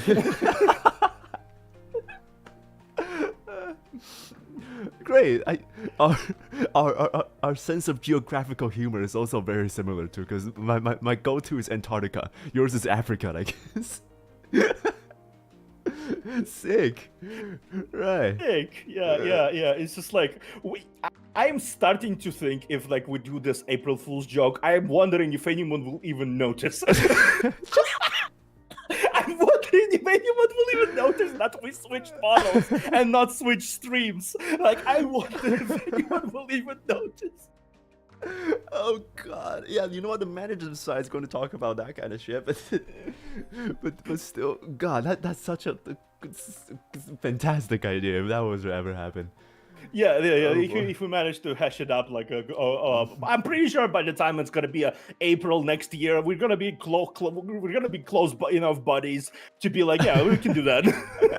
We can do that. I just hope the managers side go through. Yep, and then also burn with Sin's Flammenwerfer. That's for sure. If we need a bit of hotness, we just need that Flammenwerfer from Sin.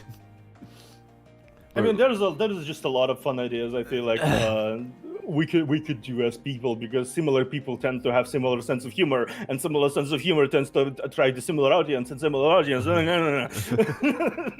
I mean, definitely we cannot do my old erotic jobs, but like in terms of voice acting, I have several few ideas from creepypasta to copypastas, like all kinds of weird shit. Yeah. It's just like I also, considering we're both, I feel like that's also something you have to notice. But doing erotic voice acting job, it kind of toughens you up in terms of what you can and cannot and are not willing to do. So it's like a lot of people like making weird noises is super embarrassing for people, right? Right? It's super embarrassing for people, but we did it as a job, so we're just like, oh, this is child's play. Try fucking moaning at 3 a.m. Try doing that. I will look at you. Try doing that. Yeah. Try doing like 5 takes of bottom noises. Please go ahead. That's actually really interesting though, because I never really thought of that. I mean, I don't have any experience with. No, not that. As a pure individual, it's been a while since I had a relationship, and I am aiming to keep that way. So, it's not that I have any experience to testify with that idea, but no, Bucket, no. I'm just gonna let go of that train of thought. But yeah, let's just say that being a voice actor of the sussy variety tends to strengthen your brain against cringe. Girl, the Clover was too much. Hey, she's not influencing. She only awakened my old occupation. Alright. Oh yeah. I mean, we're all in the same line of work. Then, what kind of characteristic do you normally voice then? I am like myself. I have a very, I had no shame even back then. Like objectively, I had no shame whatsoever. So I effectively did a lot of those kind of voices. Like that's kind of like that. Okay. I did the ASMR kind of thing. Okay. Because I tend to do the very good ASMR voice, and it's very slow and sultry. Oh, very exotic and also erotic. Nah. Yeah. But I was not against like doing like bottom noises either. Have you tried like a full session of a bottom noise? Because those are really tiring. Yeah, those are tiring. You have to pant like Chihuahua in the middle of the summer. Like that's it might sound good in like the end result, but on the other side, on my side, I have to sit there like a good boy for a half an hour, and like get my lungs get tired like fuck. I can't breathe.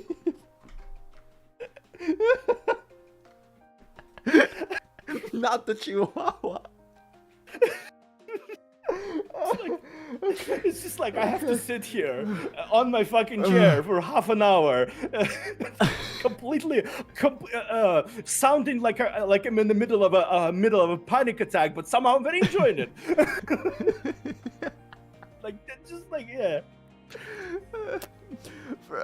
Because it's stupid, but it's true. It's stupid, but it's true. Most of the like you know it's true because you did that too. Yeah, because that's my normal roles. That's my normal roles. Yeah, it's just like this is just Tuesday. This is just Tuesday. This is just another Tuesday for us. It's fine. It's just, yeah, it's fine. It's fine. Like, and it's just like you wonder how people in the industry do it. They feel stupid. Like they don't feel hot sometimes because how much takes we take. This is not erotic. This is not like this is so hot. This is can I get done with this? I'm about to lose my breath. I'd imagine doing an ASMR stream and one of your friends just walk past you. Oh god, that's also so bad too. But like, but just like, have you ever like do too much of a panting that you just get lightheaded? Yep. All the time. It was just like specifically, it was there was basically a lot of it was like a fairly big recording. Like it was in my mother tongue, so to speak. But it's I needed to do a dub basically, and it's just like I sat there trying to do takes for give or take an hour, maybe hour and a half. And I was like, and it was just basically like, I by the end of it, I felt like I just went through to space and returned back.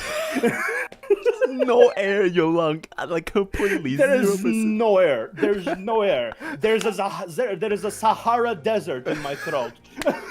It's like it desires an oasis. I drank half a liter of water right there. After that. So I want to ask, do you have those moments where you ask yourself how you ended in a place or situation? That's basically 10 p.m. middle of a recording session. I just did another very sussy exclamation, and I just have to sit there for 5 minutes and wonder where have I gone wrong in my life.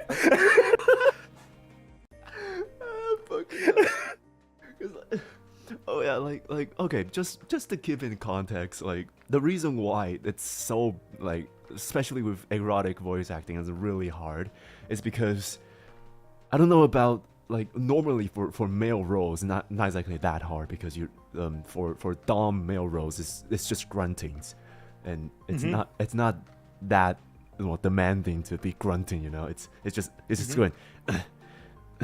It's just like this, right? But for sub males, it is a whole different story. There's this one technique that will burn your throat, but you need to use it a lot. It's just it's like a light falsetto. Yeah. Some actually that's the most people who write that kind of stories that require voice acting, they deliberately go out of the way to make both parts or more parts, if more parts are involved, vocal, like very vocal. They have to get their worth out of the script usually, so they kind of have the vision of all parties involved, no matter how many parties involved, being like very vocal. Very vocal. Yeah, very vocal. Unless there is something preventing you from being vocal, which does also happen occasionally in certain very specific situations, which I will not mention out loud.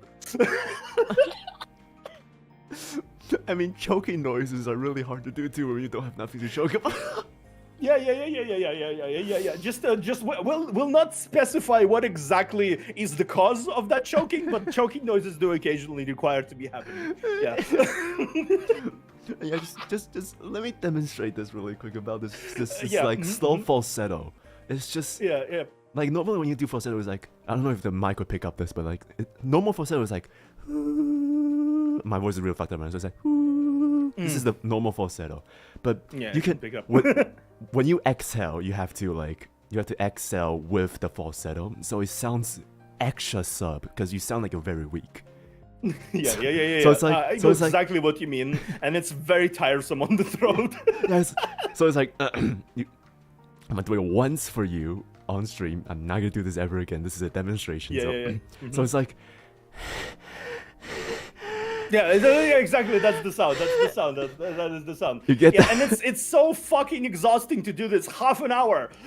Yes, sometimes you have to do this like in burst for like half an hour straight.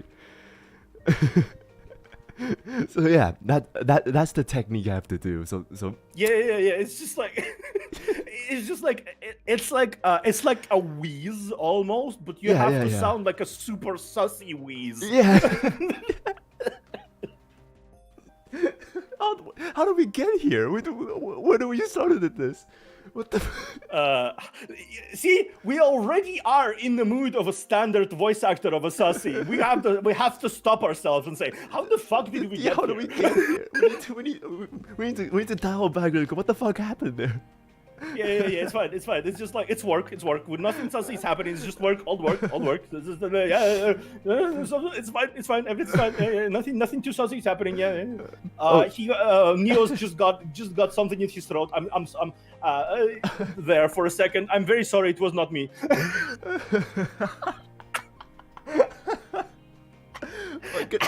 I'm getting so exhausted from just laughing. Jesus Christ. Oh, brother. Yeah. Oh yeah, just a really dumb question then. Oh yeah. What is the stupidest script that you ever gotten? Or what's like the dumbest script that you ever gotten? The dumbest script. Okay, that's something. That's a thinker. Because as you know, people who write this kind of stories, they tend to either know everything about it or don't know shit. Yeah, exactly. Horrible like, there's no in between. They either know everything there is to know about it and are is like, I feel like hot reading it occasionally, or it feels like someone who just went outside for the first time and touched grass decided to write a script about that. They did touch grass, but it was like plastic grass there. Yeah, exactly. That's the first time ever. They just burst out of their house right there. And like the dumbest script, and that's just like, okay, so usually that sort of setup can do it well, but like neighbors. Very classic. Very classic. What's the plot line here? But then you start reading it, and it's just like, neighbor decided to help solve plumbing issues. So it's one of those freaking X-Hub plot. Yeah. And the plot had the jokes you exactly expected to have. Oh God! Oh no! Yeah. I had to voice that. I had to do that. Wait, how about your partner? To do that. How about your partner? Do you have a partner, or is it like a one-dimensional one? So is it just you? No, you it was a partner. It was a girl, obviously. Back then, it was just like, and she had to do the tired wine aunt act. Oh god. Oh god. Oh, and I had to do the Chad, stupid guy. So that's the shit. That's the bullshit. That is the exact bullshit that involved there, because someone watched too much videos of that kind and wanted to write about this kind of scenario without knowing anything about this kind of scenario, and using not only every single cliche in the book, but they also opening the sequel to the book and also using half of the cliches from that. Oh god. Oh god, no. Oh, wait, did you do it? Did you like do it together, or did you record your parts and then they put it together? I recorded my part, but we talked to the person, and if I was a content creator back then, I had to record the session of just talking about the script, because I would have asked, obviously, but I would have record, because that was comedy gold of us just basically wheezing and trying to do parody voices. And we did also, the thing is, when she's like, I did a Mario voice, it's me, Mario, and she did Princess Peach, and we repeated that fucking script with each other in the call. Is made, it's a me, Mario, would you like your pipes fixed? Oh my god, my face hurt. My face hurt. Like, that was the thing. It's just like, oh. Like, if I was a content creator, I swear to God, I had to record that, because that was one of the funniest conversations I had ever. And this was completely impromptu, because we were so done with shit. We decided to just make a completely random ass voice, and somehow it landed on Mario and Peach. You know what? The shit I've done is not as stupid as that. Jesus Christ. Yeah, it's just like some scenarios that makes you question the writing ability of people, and it's just like, I'm just a voice actor, dude. I will just record this and I'll move on with my life after being paid. But God fucking damn it. Did you get paid hourly, or like did you pay by commission? Because if by commission. Then okay, good. Because like if that were to pay hourly, I'm gonna just turn that down immediately. Yeah, commission by commission. Yeah, okay. I was paid, and I was in a very tough spot, so I just had to do it. Why? Well, I immediately when I see that freaking script, I would just turn it down immediately. Yeah, I was in a very tough position financially, and I thought, like, why not? It's an experience in strengthening my cringe protection. So you did down bad Mario impression to pay your next meal. No, it's just like so basically I decided to do that for the fun of it. Like, I wish I had recorded it. Like, it's lost to history now. Nobody, it's not real. But that conversation ended up being the stuff of legends, honestly. But everything hurts right now for me. God damn it. Like, it's just like, if you work in the same kind of profession with each other, you probably have so much fun stories to tell someone, but they don't really understand the specifics of it. I get it, you get it. That's why it's so funny to us. Because you can never really share that kind of shit to someone else, because they just wouldn't get it. Yeah, like, this is funny. Like, some people who will look at it from the outside, they say, "Oh, this is so hot." Probably recording sussy lines. Oh, I'm getting paid for it. That shit's so hot. But then you actually start working on it, and it's the same with VTubing. All the glamour, and the thing just kind of falls off, revealing the fact that one big nerd sits in his room and pants like he just ran a marathon for half an hour. Oh god, okay, right. My face hurts. But like, yeah, like I don't have that kind of horrible experience. Like, but mine's are like just it's not embarrassingly hilarious. It's just sad, or like sometimes it's just Yeah, that's just feels I was bad. just saying the dumbest. The saddest, I think, it's when I had to voice. There was like a scenario. Usually they like try to at least try to imagine like a story, some sort of kind of setup, right? I think one person who just really wanted to voice his fanfic. Oh God! Oh, it's one of those. It's one of those. Hey, can you voice my OC fanfic? It's one of those. Oh, There was no prelude. There was nothing. I had exactly one spoken voice of a dialogue, a line of dialogue. The rest was just, oh yeah.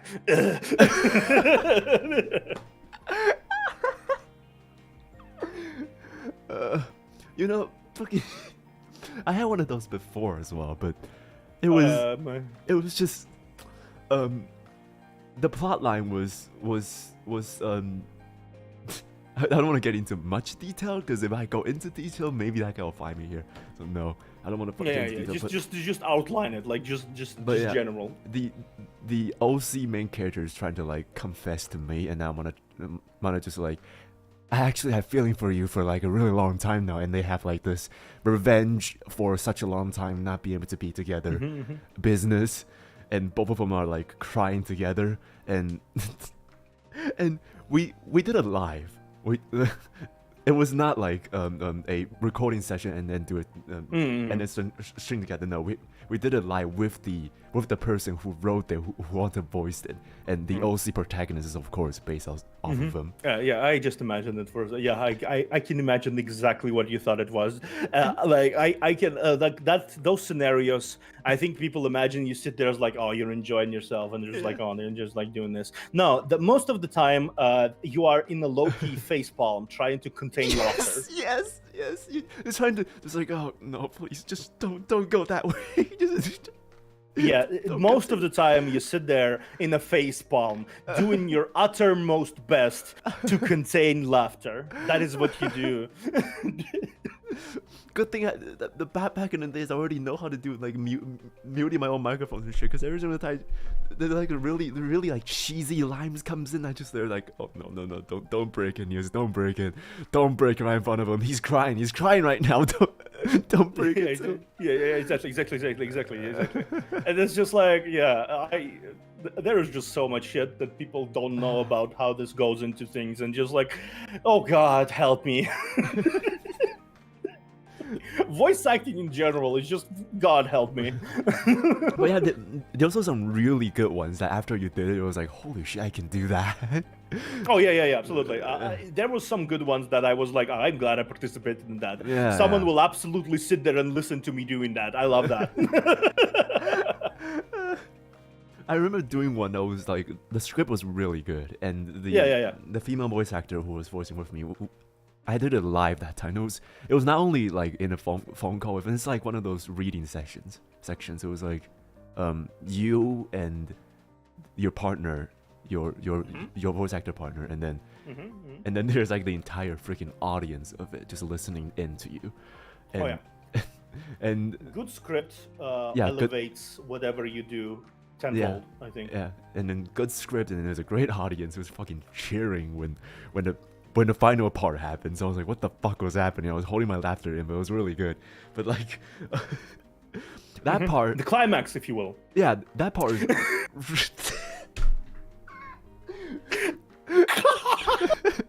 I love how it took you a second there. That part...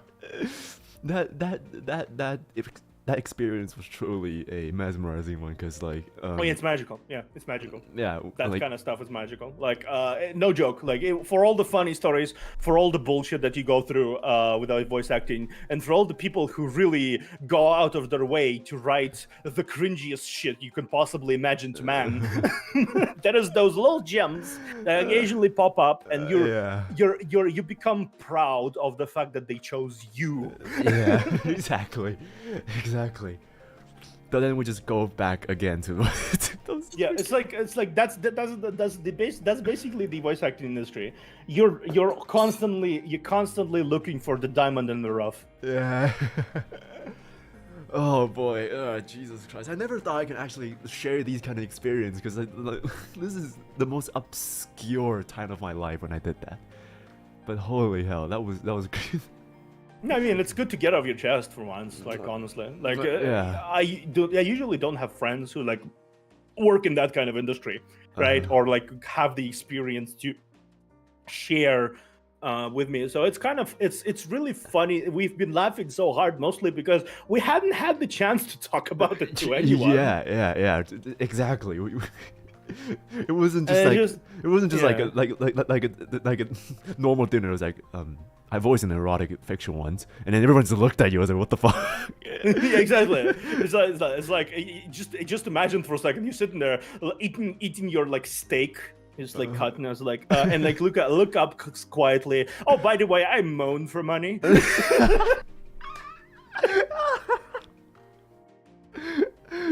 Yep. That's essentially a moan for money. There we go. Moan for money. Yeah. It's nice to meet you. Hello, I'm a realtor. Hello, I'm a lawyer. Hello, I moan for money. Yep. That is the freaking line of work that we both share. Damn. Oh, my voice is completely hoarse right now. God. Yeah. But yeah, let's dial it down and go back to something that's not so down bad. Yeah, okay, yeah, but that was really fun though. Like it's been a while since I talked about this stuff, and we didn't really go too far with it. It's just like a general outline of it, but like it's the type of conversation I call if you know you know. Like you don't need to tell specifics, but if you know you know. Exactly, because that kind of context only the people who are inside of it will completely. Yeah, exactly. But it's really funny out of context too, because it's like you sort of imagine what they're talking about, but you can't imagine like completely exactly what they're talking about. You know what? I have another topic. It's a good segue, but like let's dial it back to the nerdy topics. What games do you enjoy? Oh yeah, that's exactly what I want to talk to. Yeah, I'm enjoying a lot of horror games nowadays, because I'm more like storyline type of people, but recently. Oh yeah, we are very similar in that sense. Storyline. Yeah, I like storylines. I tried being a competitive gamer. I genuinely did. I tried doing competitive games. I tried doing like shooters and shit. I really did try. I gave it all my efforts to try it. I played Valorant on stream. How'd it go? Kind of shit on. But I cannot. You cannot. I just cannot. I cannot force myself to dedicate to that kind of game on a serious level. Like occasionally I can do like I can like do silly voice acting thing in Valorant or something with friends and shit. Oh, it's one of those. But otherwise it's just I feel like competitive games become too much of a pain for me ultimately in the end. Absolutely, being a competitive gamer myself back in the days, totally get that too. Cause like competitive games, Jesus Christ, what was it? All right, I've been through this history before, but let's just go through this again. I used to play a lot of Counter-Strike, CS:GO. Yeah. And I sunk in a good 8,000 hours on the game, and I was like top level. Not exactly top level, like so like the top level was like global elite, and then there's like, because how bad the server is in CS, normally people go out of the way to go to like third-party websites just to play competitively. So there's like Face It, and then there's like a whole entire level above it.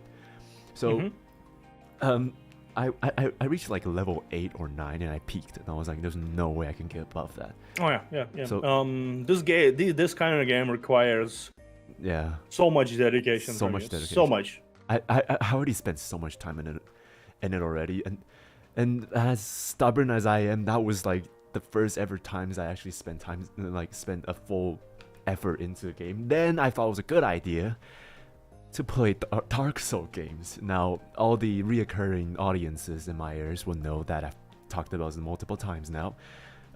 But when Dark Souls came out, specifically Dark Souls 3, when it came out, I was like, I'm gonna finish this game. I'm gonna 100% it. So I put myself down, figuratively and literally, and and download all 3 of the Dark Souls games and spend an entire year playing nothing, and I mean nothing, but Dark Souls.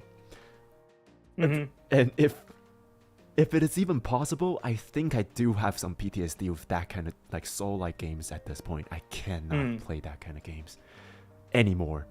There's nope, never. Yeah, never. It's never going to play. I did play Souls games several times. I'm a bit of a Souls enjoyer. I played Elden Ring. I played Souls games. I feel like you play those games at like your own pace, because otherwise you just go too hard.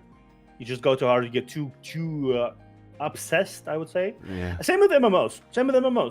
Honestly, MMO. That's why a lot of people formed a tribalistic kind of view on the MMO genre, because they can only really dedicate themselves to one game. If you're playing, say Final Fantasy 14, right? Yeah. You're gonna play it for years probably. You're not gonna have a lot of time to play other games, for example, like World of Warcraft or whatever else. Yeah. If the opposite is true, you're not gonna play Final Fantasy 14.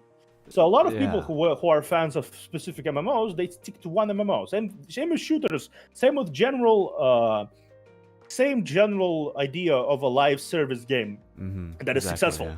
Because a lot of people don't really know how to make a live service games these days, because they just kind of want to do it because it's a fad. But they don't know how to. It's horrible. But yeah, so it's like, I personally don't like that mentality, and I don't like having that mentality.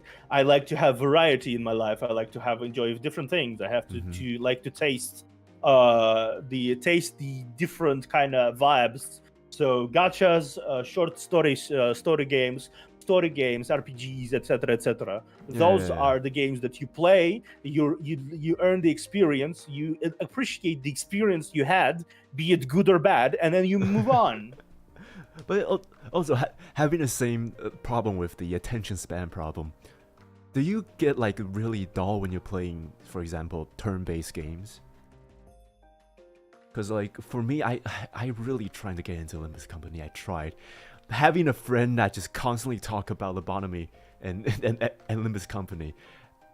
I just try my best to get into it, but I just can't because of the there's some games that you cannot get into. There are some games you cannot get to. I had several of those games in my life, and they're objectively good. I realized they're objectively good. This is an objectively good game. But then I sit there and I was like, I just don't. I just don't vibe. Can't get I like past it, right? Yeah, I like Olympus Company, but I realized how it can be off-putting to a lot of people in terms of its storytelling, in terms of its kind of vibe. Yeah. Right.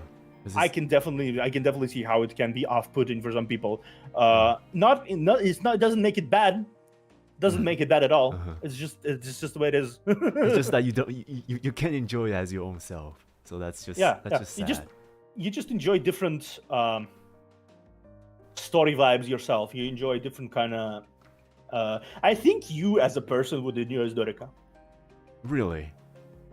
It has this different kind of vibe to it. It has this vibe of hope, regardless of circumstances. But I really like Niers game though. What does that make me? Yeah, hope regardless of circumstances. That's Nier games. I thought that's desperate beyond circumstances. I mean, ultimately, why people do things they do in Nier, because they have that hope. The desperate hope. There's a desperate hope. Yeah. Dramatic irony over there. That's what I like. Yeah, the dramatic irony. I think you would enjoy 2 games that I'm currently playing. You would enjoy Path to Nowhere, which there is a vibe of the game literally in the name. It's called Path to Nowhere. Path to Nowhere. Okay. Yeah, and there's also the art style actually kind of reminds me of you in that game a little bit. I'm not this cool, but thank you, I guess. No, same vibe, yeah. And Path to Nowhere and Storica, both of them have a very, very good art style, really good soundtrack, really good storyline. It's just like, and it's also presented in bite sizes. I can't even handle Genshin at this point.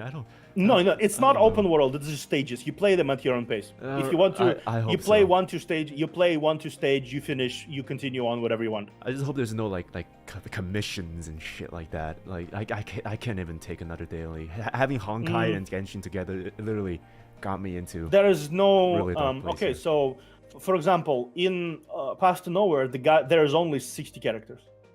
Yeah, okay, right. 63 characters. It could work. Yeah. And the gacha, and unlike the other games, the duds, whatever you get the duds, they are served as strengthening material. So, for example, you get girl. She's named Kelvin. She's like the B rank, right? Like there's a B rank, there's A rank, and there's S rank, right? Of course, yeah. They are delegated like that. Oh, gotcha. And C rank, B rank is basically the lowest rarity. You get a bunch of those, and then what you can do if you get enough duds of Bs, right?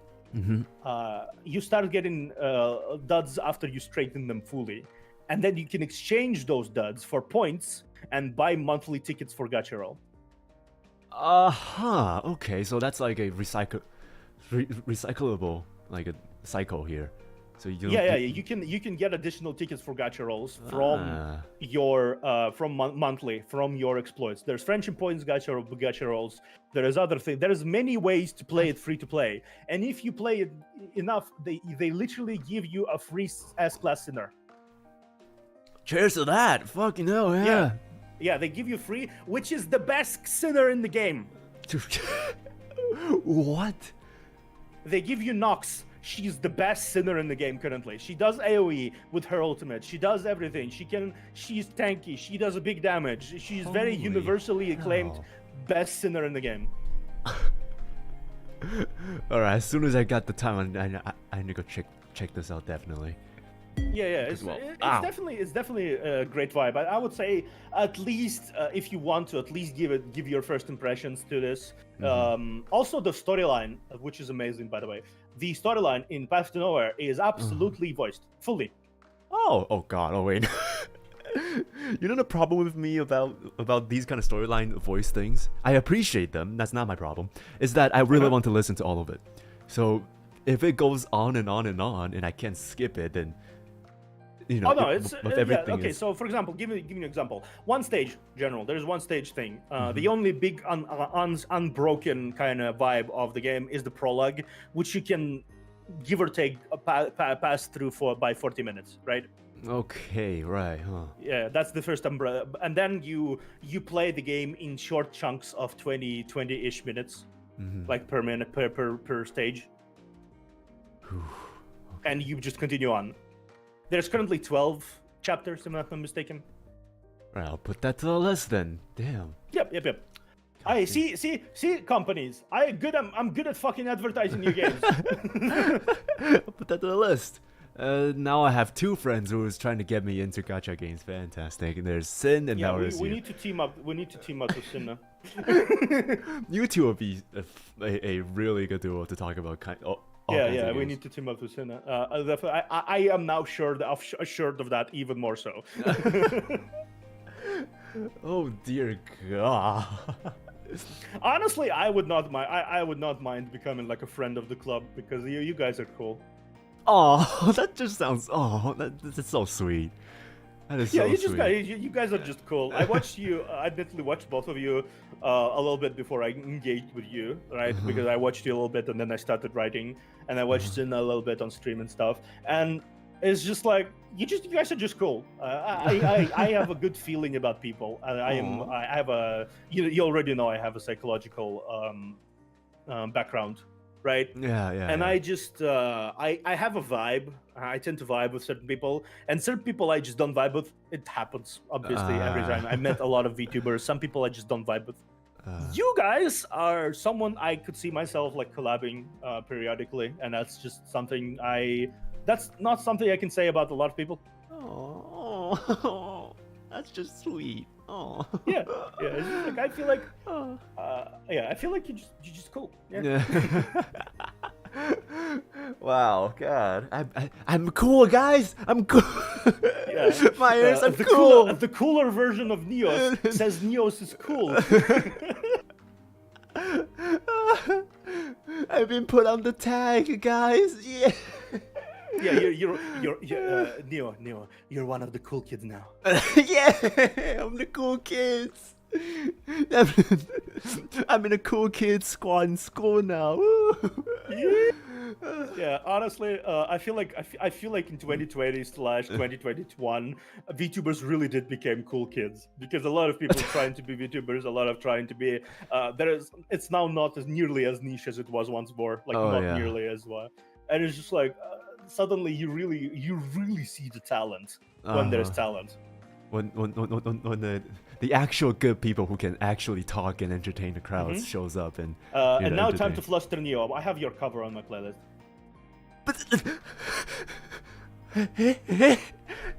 I have your cover on my playlist. I listen to it periodically. I do. I really do. No. Yeah. No. It's like right beside Cinnia's cover.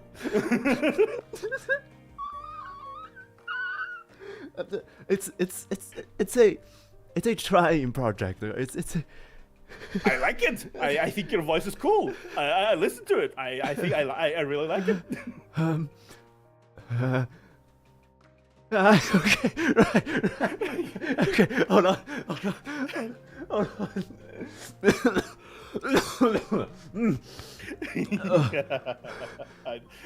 I also get flustered by compliments, so I knew exactly.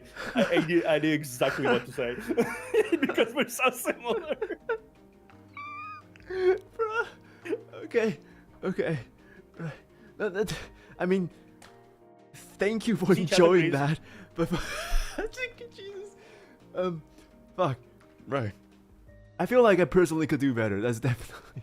Yeah, I know. We can only improve from there. Yeah. But what already is there, I think, is leagues better than a lot of things I heard within what I listened to. Like I've been in the community for 7 years, dude. I would know.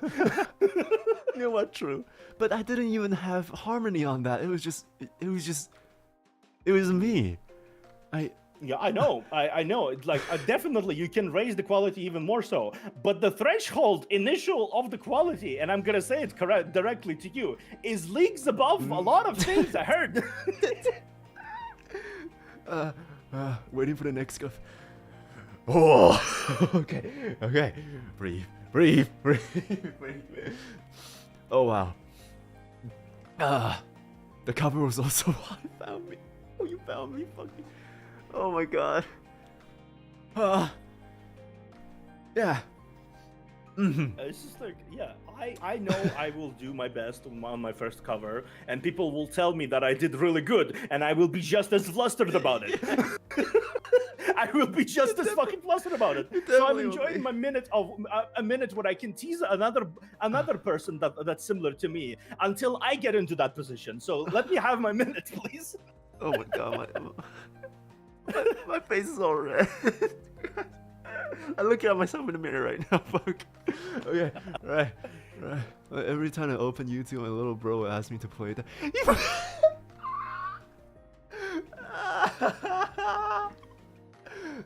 Bruh.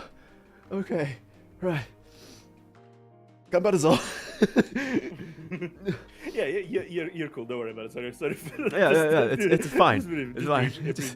Breathe. Don't hyperventilate right now. Yeah. It's really is, like genuinely, no joking. It's really is. I feel like it's really hard to appreciate yourself. It really is. Yeah, truly.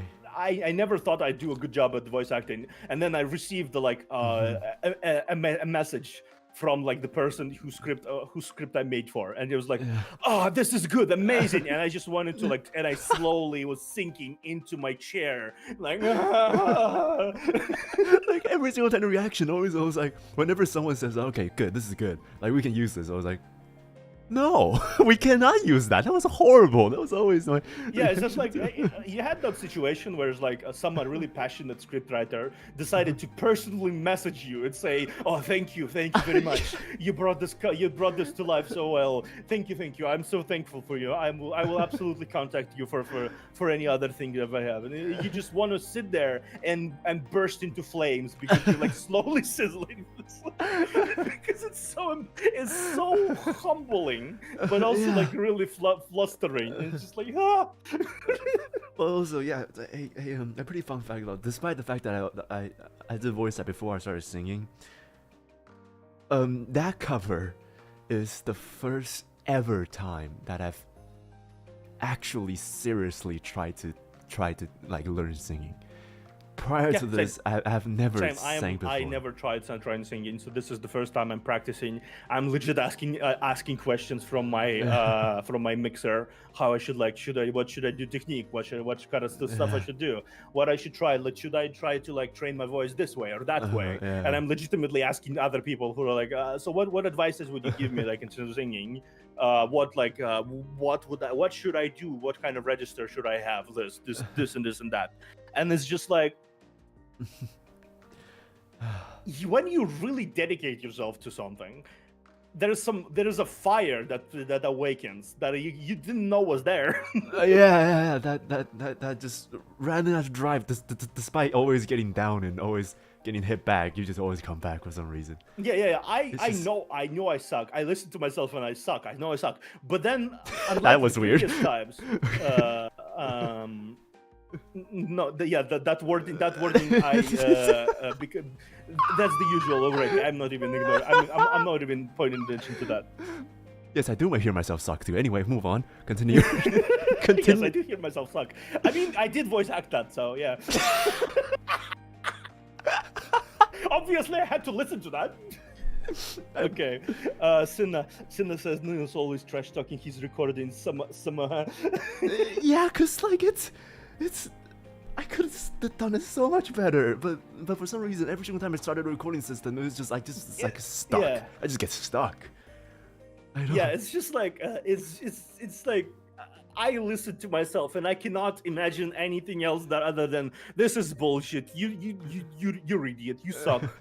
And it doesn't help that the first time I actually sung, right, and I did a group cover like long ago, right? The first time, the mixer who did the song, and that's the hilarious part. I don't know why, I don't know how, but he turned me into a kaito. I was trying my best. I was singing. I was doing my best, and he turned me into a fucking Vocaloid. Let's go. He turned me into a Vocaloid. It's just like I listen to myself. I hear my voice, but I imagine, did someone make a TTS out of my voice? What is that? But oh my god, that is, yeah. You know what? Also very humbling. Holy hell. That made me so anxious about my singing, right, for a long time, because I thought I sucked so hard that people didn't really like me. The mixer didn't like me so hard that he decided to tune my personality out of my voice at all. Absolutely, and I was so anxious about it. But then I showed it to my new mixer from the agency, and I was like, "Can you tell me like why was that?" Like I give my sample of singing too, and then I did the example, and I was like, and the person like, bro, he did you so dirty, bro. What the fuck? Hey yo, Theo Lloyd, there we go. Yeah, your own brand now. Congratulations. Yeah, Theo Lloyd. Yeah, there we go. Theodore Kaito Locus. Like, oh, Jesus. Like, singing wise, all the stuff, ever since that first cover, I've tried so hard under my spare time. It's just to try to understand what I really mean by singing. Because for me, as a scholar myself, the fucking English major like me, who always have to put things into words, that's exactly what English majors are, especially linguistic, which I'm I'm currently major in. The whole entire technique of English major is to just put things into words, to make sense of things. So my way of learning singing is just trying to make sense of what does it mean by singing and what does it mean by I think doing stuff. singing largely is a feeling. That's the point, because I can't feel it. I have to put it into I have to put it into words, then I can understand it. But I can't. Yeah. So- I'm also a highly logical person. Yeah. That's my nature. I'm highly logical. I like things to be in their own places in my brain. I like things to be compartmented and placed there, and I understand things, and I just like I need to understand this. Right? I need to be logical. Yeah. We're effectively saying that we're the same person again. Yeah. Yeah, so like singing for me was so hard because like at first I was like, oh, there's head voice, there's chest voices, falsettos, and then they're singing loud and they're singing quiet, and you can't sing breathy while singing loud and things like that. And then I realized that falsetto is actually head voice, but with more breath. And it's just like everything just gets stuck into places. And then I remember asking Cinnia about harmony, and she's like, no, I just know how to listen to myself and just point out what is what is supposed to be harmony and just type it out for you. So I was like, that's not helping. I really wanted to try to learn how to do harmony myself, but I can't. Yeah, And honestly, if you have people who are reliable and you don't really know how to do something, I feel like relying on people can be good, yeah, but you can't help but really want to be better yourself. yeah, It's not. I feel like it's not productive on a long term to rely on people all the time for other things. Like yeah, definitely. you want to release eventually an original song. You want to do stuff like that, and that's just and an original song will definitely require you to understand your own voice and understand what kind of strongest point you have and what kind of what best register you have, what best harmony points you need to have. So you have to have that knowledge. Otherwise, you're gonna be leaving it in the hands of mixers and creators, and that might not work perfectly out. That might not work out perfectly. Exactly, because like especially just recently, I mean, everyone's know at this point. I'm currently trying to do Natori's Overdose. I want to try to cover that, and the materials that I found, which has a harmony and everything in it, was good. It was like just clear vocal inside of it, so I can just follow that note. Since I'm not pitch perfect, I can just say, oh, that's B major, thing like that. I can't do that. So I just follow the voice and then do that, and then go with that tone. But freaking harmony of that track was 3 different voices. I mean, wait, no, it's 2. It's 2 different voices, but one's lower tone harmony and one's higher tone to harmony. So I'm just there freaking confusing the fuck out of me. I just couldn't hear the right tone of it. So I'm just struggling there. Like, oh, it was like one is really low, so I have to hear, you know, low voices are always really hard to. If you want to know what confusing the tones truly is, try listening to Auto Godish. Auto God. Oh yeah, that was no. Yeah, she sung there in like 7 to 8 voices just within that song, and I'm like, lady, can you stop multiplying the recording booth? Ado might just committed to mitosis, so just put in 7. But yeah, just the moral of the story is harmony is hard. Harmony is hard, yeah. It's hard money. It's hard money. There we go. Hard money. I was expecting all the fucking. Honestly, thank God for Cinnia. Thank God we have Cinnia. Like if she helps me eventually too, I will also sing praises. Yeah, thank God to her to be able to help me with all these kind of projects and stuff. I feel like it really shows why she's so good at what she does, because she knows her shit. She knows how this functions. She knows exactly how it works. Yeah. Jesus. Oh yeah. Fucking song-wise, the next one's probably going to be Overdose. I mean, it's not going to be any secret at this point. I'm just trying to put it out there. Just Whew. And also just Yeah. like I guess we have the same tone, but you have it just a bit lower than me. So don't you have this struggle where all the songs that you wanted to sing does not fit your keys? Yeah. All 'Cause the it songs I want sucks. to sing are like people turn into Mickey Mouse for a second. It's like, Exactly. did you choke on water again? Yeah. I held it in this time. I held it in this time. But yeah. Just like, but yeah. and I have that's me. I have Oh yeah, exactly. Fucking all the songs I wanted to sing are all songs that I can't sing with its original keys. I have to find like lower keys, and if that song is way too obscure, I can't find it. So Yeah, it's it's just such a yeah. hassle. It was like, for example, I'm gonna preach this to everyone that I meet. I love to death. Your Name is Kimi no Nawa is the best anime film for me, in my I like this opinion. movie. Yeah, I like love it this so movie. I like much. this movie. And what part of the reason for me, for me to judge any sort of media piece is if the original soundtrack is good. So for the good soundtracks ones, I will prefer them more. For example, fuck, I can't say that word. Well, fuck it. Everyone, get your bonking stick out. I can't say the name of the game, The Last of Us. Because since I debuted, I have talked about that in every single one of my Just Chatting streams. But anyway, that game has some serious good soundtrack, but also Your Name. Then you'll enjoy. I'm gonna just plug for a second back in to what I said. That you will enjoy Zdorica and Back to Nowhere, because both of those companies were rhythm game companies. Oh, rhythm. I'm really bad at rhythms. Oh no. Yeah, this was rhythm game companies, Ooh, and okay. Zdorica produced Demo and Citus. Not that I know. Whoa. Okay. Yeah, this company Rayrark produced Demo and Citus. Well, freaking learn it. Yeah, I know about them.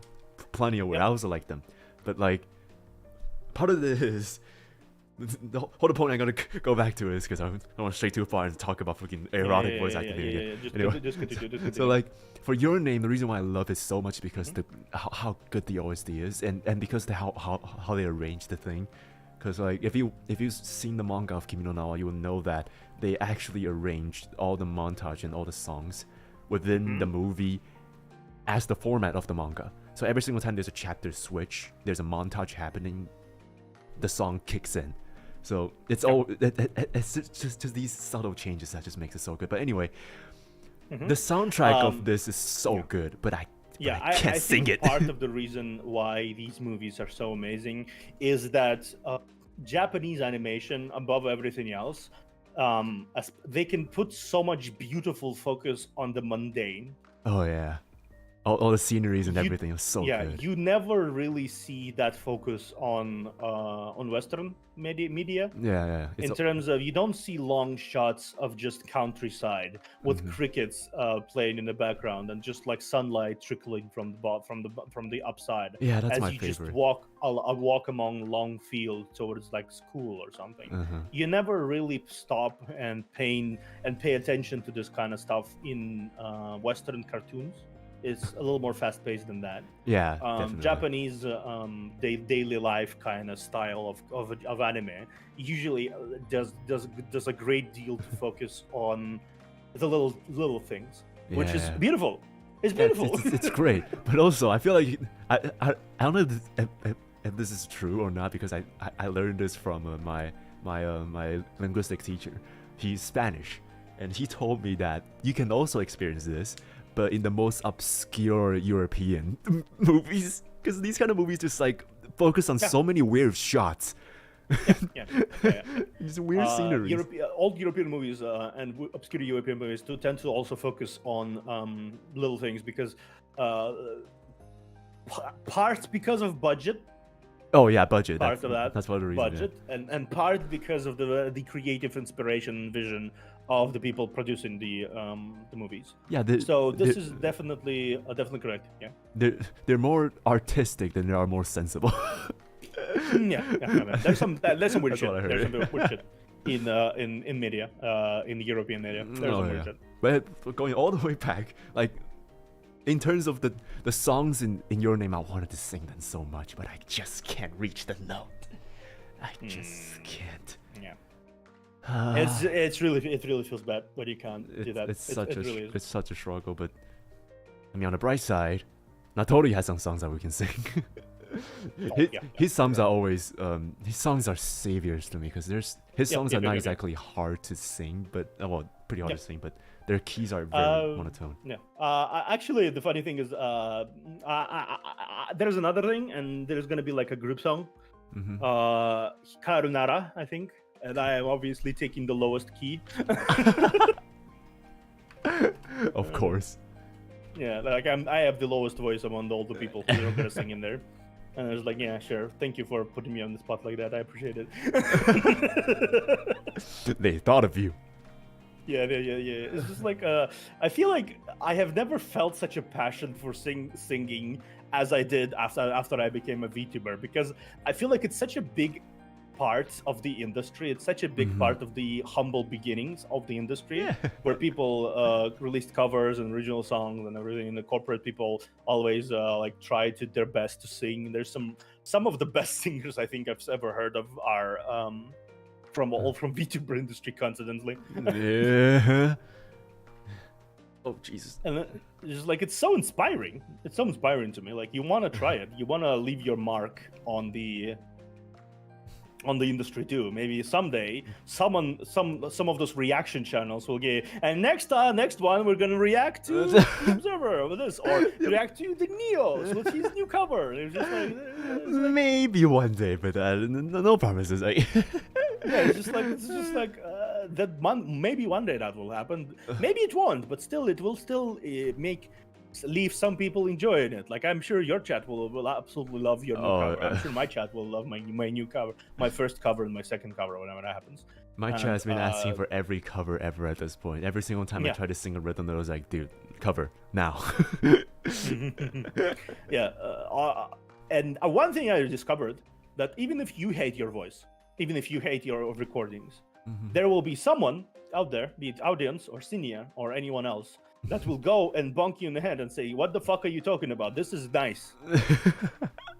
And you just sort of have to let it go, because I mean, I don't trust myself, but these are friends. They would not lie to me. So you just kind of have to bonk your own brain worms and just go with it. just go with it, get over it. It sounds good, maybe, but maybe not in your eyes, but maybe in others. So just go with it, I guess. On one hand, that kind of mentality is always going to lead to the fact that you're always going to try to improve yourself. You're always going to try to improve in this and this and that. On the other hand, you literally never find yourself satisfying, which is kind of a detriment if you work alone, because you are never able to put out anything if you work alone. Well, I do work alone, but well, not work like entirely alone, but like do work alone most of the time. Yeah, it's just like you at least have people who you can like approach and say like, oh, this is good. Is this good? I don't know if this is good. This is good. Decent. I like how you phrase that. We will love every cover you guys gonna release. Like we're gonna release a cover together or something. Then just. I mean, yeah, that's an idea. I mean. We literally already have an art to use in the thumbnail. Keystroke. We already have a art to use as a thumbnail. That's a perfect song thumbnail. Hey. I actually, that was really fast though. Like, that was so fast. What the fuck? Yeah, like, what was it again? Ariel, I think. Real Chaos, right? Jesus Christ, that was so fast.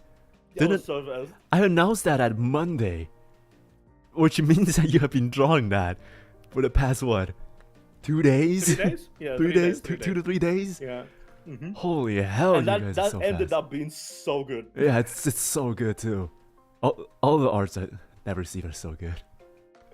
Yeah, Like, honestly. holy hell. I dreamed I dreamed about one day having like arts to use like in thumbnails and shit, right? Mm-hmm. That would be wonderful. So honestly, I think if we at the very least, if we do like a compilation of clips from this one, that art should be the thumbnail somehow. Like an illustration of some sort. Yeah, Yeah. That would work fantastically. Like holy hell. But illustrations for a single video, that would be a commitment, that's for sure. So yeah. It's just like, I don't know. There's just so artists in the VTuber community. I'm gonna stop myself for a second and just say I love you. Like I love you. my sincerest love to you, art mamas, art papas, whatever. Just fun artists. I kiss the ground you walk on. I genuinely do. You're amazing. You do create really good art pieces, and you cement VTubers in art form in history. Basically, even if we one day will not be there anymore, right? Mm-hmm. The art will never go away. This art will never go away now. It's a history. It's a chapter of our stories. Yeah. This art will always be there. Yeah. This will be something I will cherish myself. I will probably, I don't know, I will fucking print it. I'll print it and put it on my wall. Print it up, put it on the wall. You just got me a brilliant idea. Let me just print them out real quick. Yeah. I mean, why not? Make an art wall. Yeah. I mean, a wall is suspiciously wall, white like, right now. But like at least make stuff you can like pull. You can later like place either on the table or like hang on the wall. I don't know, just art. Even when you stop being a VTuber or whatever that happens, you will always have those memories. Literally, it'll be a memory. Turned into physical objects like that. That's best memento you could possibly have.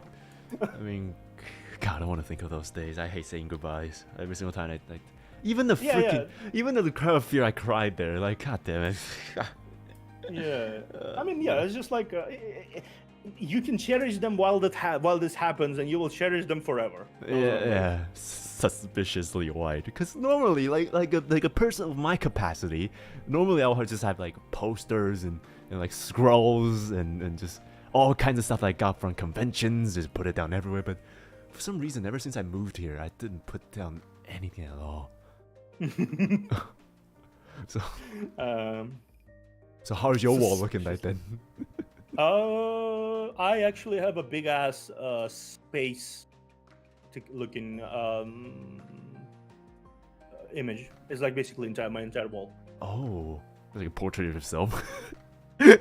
No, it's basically like a picture of space. I'll send you later. Right. Okay. I feel like your room is a very like exotic. My room is like comfy. It's not like super spacious. It's comfy. Like it's very comfy. Is there like a huge plant in your room, and then there's like a big ass framed you're painting on your walls? It's not painting. Like, it's just the wallpaper. Oh, it's the wall. All right, but still, God, I still have like an entire wall. Right in front of my bed frame that I just don't have anything to put on there, and I feel like that's the thing. If you want to, that's an idea for you. You can just you can frame some art pieces there, and like then get them onto the next place you're gonna live in, whatever that is. Can nail that in though. That would be a renovation idea. Or all right, let's not think too far. I drank way too much water, way too fast, because that's probably the reason, but another reason because I'm laughing too hard. So. Yeah. Honestly, though, that is an indication that we absolutely must collab again. So yeah, definitely. I mean, coming back, I want to talk about something, but before that, I'm gonna go recompose myself again. I'll be back. Yeah. I must. I will go grab water after you too. You return and then I'll grab water. Take turn in grabbing water. I mean, I can just go to the intermission screen, so we can both do that really quick. Yeah. Let's go do that. All right. So let's take a few minute break, people. Go get some water. Go get stretch. Go get something to eat if you want to, and we'll be back real soon. Yeah. We'll be back in a minute. Yep. Intermission screen. Boop.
hurts a little bit, so I need to.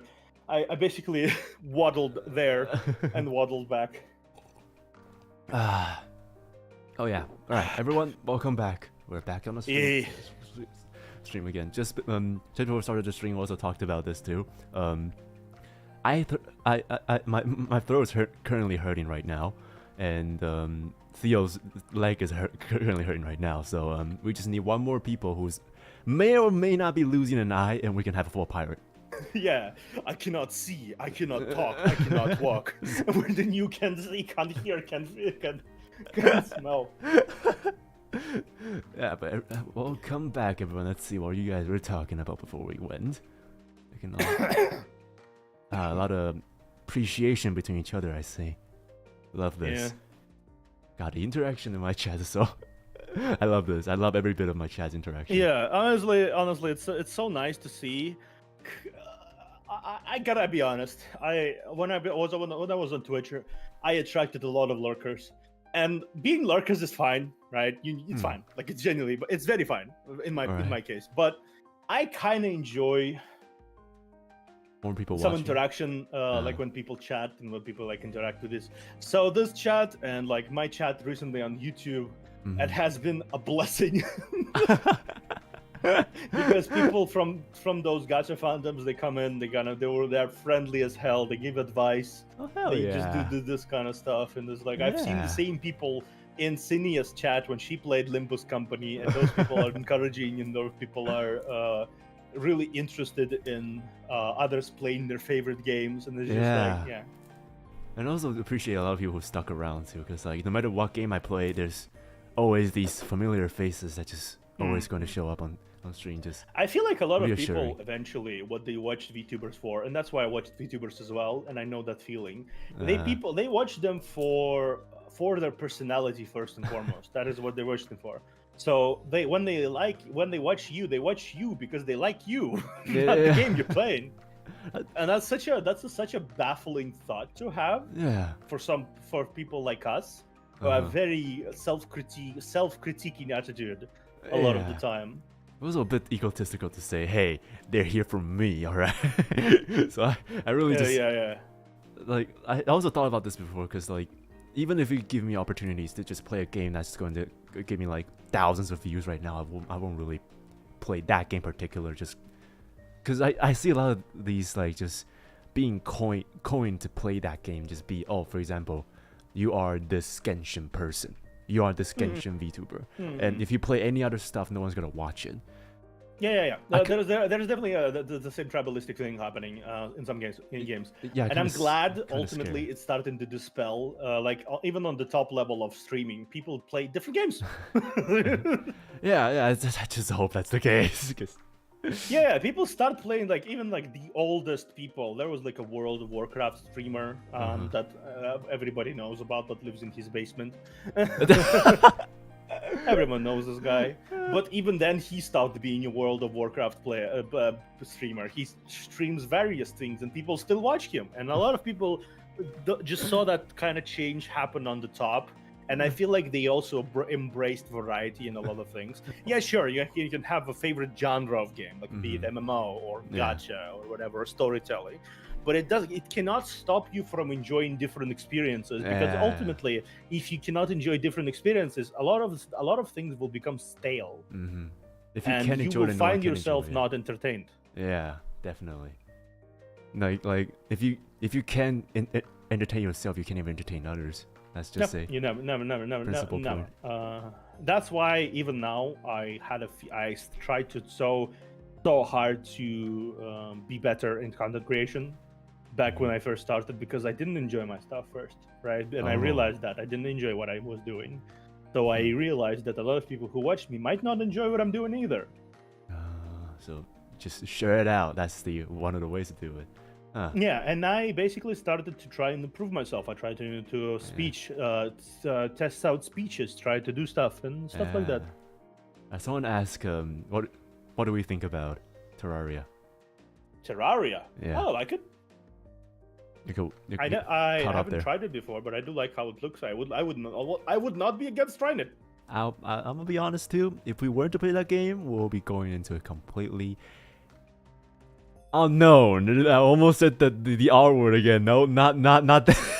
Not that. I almost said that again. No, we're gonna be completely getting into it. Don't know what's gonna happen because despite knowing Terraria and played Minecraft we don't before, know Terraria. I Honestly, I always found it beautiful when it comes to VTubers when they have like either shared Minecraft server or shared like server stuff like that, and they just do shenanigans inside.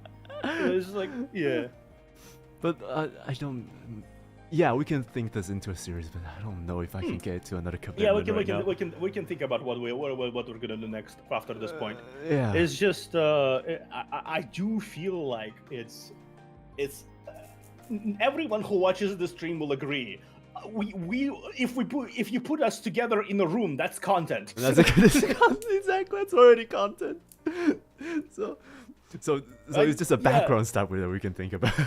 Yeah. Honestly, the fact that we never talked before. We never talked before today. We only chatted in like comments, and you responded to my comments. We never once talked before half an hour of this before the stream. And during that half an hour, I feel like there was so golden moments of content already. I was even thinking about just recording the first 30 minutes now because that was already too much fucking stupid shit that we talked about. It was actually content. There's no way to doubt that. Yeah, it's just like I have never clicked with a person so hard and so fast as I did with you. I have checked it subjectively. Like usually you have like an hour or two of like waiting period, seeing what happens, like trying to like test it out, and like and I've seen the same happen on your collabs too. And it's like let's test it out, let's test the waters, let's poke a little bit, see what it can do and what can do, and then you kind of relax. We never were not relaxed. We legitimately started relaxed. It's been 3 hours of just chaos and relaxation at the same time. Yeah. We talked about really topics that are so obscure that only we really know about. We talked about different interesting games. We talked about singing and our struggles with the singing. We if one could watch us, they might have thought we prepared topics. We didn't. We absolutely did not. Like just like the last collab chatting stream, I did not prepare anything. We just go in completely raw. Fuck. Yeah. Very very accurate considering what we talked about. Neo's just going in raw. Just going in raw. God damn! I just couldn't let go of that, I guess. Just the sheer power of raw just sounds so verbose. So that's why so verbose. So that's why I feel like, using the word here is, forget it. I remember this one. Your chat already knows. I remember this one freaking comment from Coco about me. It was like, whenever I'm flustered or whenever I wanted to explain or whenever I'm embarrassed, I'll go into this intellect essay mode. Yeah. Same here. Just trying to defend myself. It's not a surprise here, but I also start being overly verbose when I'm embarrassed. It's always this. God. I also develop a sudden stutter when I'm embarrassed or frustrated. Oh yeah. That is literally, I literally watched you when you were frustrated and on the up, and I thought, did someone record me in the background? What the fuck is happening? Oh, I always had a stutter. It was so much worse back when I was like five or six. Same. I also had a stutter, but I worked on it and it kind of disappeared slowly. In most circumstances, it doesn't show up. In but most circumstances. Flustered, and when I'm actually when I'm nervous, flustered, when nervous, pissed off. Just pissed off too, exactly. And it's just I. Hey, yo, get your cat off of the replay button there. There's a cat in my brain pressing replay button on all the syllables because it really wants to press the button. Oh yeah, I guess. Oh wait, no, there's no way I can get this, but like, which word do you stutter the most? Because I think I can find mine. I think I know mine. Mine is the vowel I. like with I and B's. Yeah. I started the most with these two. I don't know if Same. this is like a really. Yeah.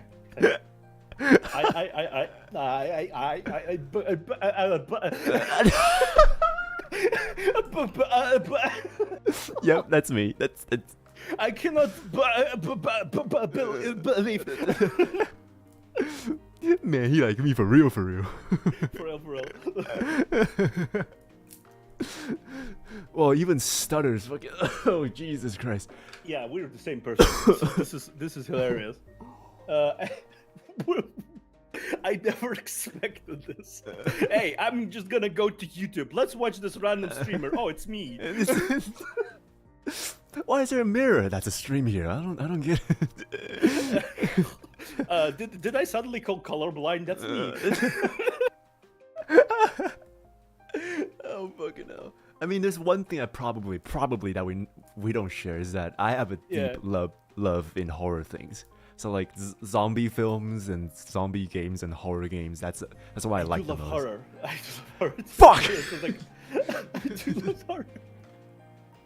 I find it very fascinating. I got kind of grown. I grown like more resistant to scares because I love it so much. Oh no, you know what? That's a little bit sad because like I always love that thrill of being chased. I mean, yeah, you know when you experience enough scares, sometimes like when experience enough the jump scares and stuff, you suddenly stop expecting it. It's just like just go numb and things.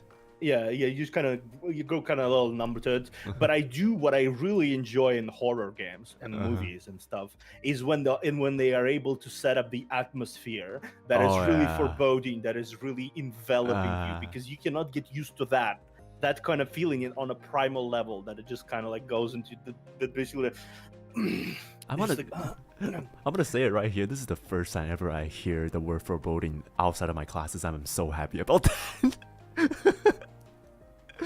I normally don't have any chance to hear that word at all, but holy hell, that's the first time I ever heard it outside of the class. Good shit there, nice. Yeah, I am very verbose. That's something I can tell about myself. I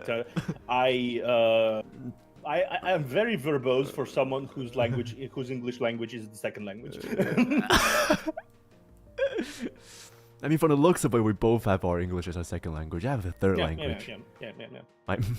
My main language is fucking Shakespeare. Yeah, it's still. I did study English in uni as well as my stuff. So yeah. And for the people and that I learned English pretty much all my life separately. like everyone who's good at English always do. Just like we don't learn it from school, we learn it ourselves. Yep. We learned it on our own. You know what I did when I learned English? I watched movies in English. I watched TV shows in English, and I didn't understand anything, but I had subtitles. And then I got learned over more and more, and it engraved into my brain. And then I started writing in English. I I tried to write short chapters. Tried to write characters interaction. I tried to write stuff, because literate English. When you are aware of literate English and aware of all the intricacies of that kind of thing, you can accurately verbalize your thoughts out loud. All right, the true intellect here with all the terminologies. I love it. Yes. My glass of water turned into wine, and I have the monocle right now. Yes. You know how I learned my writing? I learned it from writing fan fictions. I mean, Sam, I'm trying to sound fancy, but Sam. But yep, just fan fictions. That's how we learn English. Just write them down. Fan fiction and role playing. Yes. Fan fiction and role playing. I know I tried to put it in the most fancy way possible, but fan fiction and role playing. I'm not lying here, okay? Everyone who's been here, who's heard me talked about this in the previous collab, this is exactly what I said when I said how I learned to write things and my history here. I did got into a fan fiction incident and things. TLDR, long story short, I don't want to say it, but now I had to say it. Fuck. I'm just looking at you. Yep. One thing I like about my rig really much is that I can do that. You just stare at me. Don't look at me. Don't look at me. I mean, okay. Back in my old days when I don't know better, I thought that furry stuff was something that I can get into. So I wrote fan fictions inside there. Oh. And not my brightest hours. It's just like that's how it lead me to all the voice acting things too. Because I got like recommended to one of the people who was into that industries, and I was like, hey, let's just try to do that. And fucking hell. Yeah, that happened, and that was not really a good ending to that story. It ended up being me not knowing better and realizing that I was actually being manipulated into doing some really stupid, you know what I mean, about those like really down bad OC stories. Really down bad. Yeah. Those really kind of OC stuff. stories. Yep. I know that because I had a similar story about that. This is stupid. This is. Thank you for. I think I don't need to tell anything about myself. Neo's already told everything about myself. Neo's already told everything. Like that's. What the hell is happening? I don't get it. Neo's already told everything you need to know about me. Thank you. Just don't need to watch this collab. We just watch my previous just chattings. That will do. Yeah. You'll need you'll learn everything you need to say about learn about me. Like genuinely, it's just like yeah. Sorry guys. Neos was so desperate for a collab partner that he secretly went into a cloning lab, cloned himself, and then just like dumped a bucket of purple paint on top of it. And that's to differentiate us between each other. And now we're both VTubers, and I'm having an existential crisis. Like I have like a cape with like a hat over. It was like, this seed is pure. This will be my ancestors. He will continue my bloodline. We will meet in millennia. Till next time. Exactly. Yeah, talking about collab stuff. Zomboid. We want to try that? Zomboid. I have Zomboid. I literally have Zomboid. I played it before. So. Fucking that's it. Fucking go. Oh my god, yeah! I literally have it. Yeah, I have it. I played it with a few friends on like stream for a while, and it was just like I was there, and I had no idea what I was doing. Let's fucking go! Let's fucking go! Yeah. Nobody plays Zomboid unless outside of certain like demographic. Yeah, it's a very niche game. So. Yeah. Nobody plays Zomboid. Oh. Like we could basically have like our own server of Zomboid and just build our shit, hunt for zombies and shit. That'd be fun. That'd be honestly fun. Oh. All right, so put that down the list definitely. Okay. Yeah, that'd be really fun. Let's fucking go. Yeah. It's also beautifully obscure enough for us to insert ourselves into it and be kind of like noticeable within the fandom, because not a lot of people even make content about Zomboid. Yeah. Even like guides. It's guides mostly. It's just like it's stuff mostly like that. guys, because that game is fucking unforgiving as shit. Hmm? My first It ever. makes for great content. Yeah, my first ever dev of that game was so stupid. Well, not the first ever. The first ever that I drank bleach and then realized that kills him. So that was the first death, of course. But that was immediately when I got in. The second death. Just went to game. Today I went to game. I drank some bleach. I died. How about you? Well, that's the trial character. I have another character that's like my official first. I would say. Yeah. I figured. That guy. That guy has their own empty notes. Like he writes every single day. It's like go into the gun store and realize that it was blocked, so I have to go find sledgehammers or try to burn it down. It was always just like this, just just write it in first person. It's like, today I went to something, and then and I found some food there. What But we could do? That is actually an interesting idea. We could do a role play, voice acting kind of playthrough. Oh shit! Yep. We both did voice acting. We both know the industry, and we both are very passionate about this kind of stuff because that's literally my content. So we could play through, interestingly, like immersive roleplay, kind of like a little. That's exactly my idea when I mentioned on point. That's exactly my idea. We could do something interesting there. Yeah, it's like I have seen many attempts at roleplay kind of scenarios with games, but I kind of always wanted to try myself. So. Ooh. We even have same ideas, guys. We have fucking same ideas. What the fuck is this? This is getting a little bit of existential crisis here. This is getting too much. This is getting too much. I literally said your idea before you had a chance to vocalize it. What the fuck? And if you go back and show it on my mind, I don't even remember when I said it, but I think it was like a long time ago. I definitely said it when I mentioned Zomboid. Back in the days when I was like, I wanted to do a role-playing Zomboid playthrough. I shit you not, I definitely said it somewhere. Yep. I think I saw you kind of gear up to talk about it. Yes, I was trying to wind it up and try to ease it out.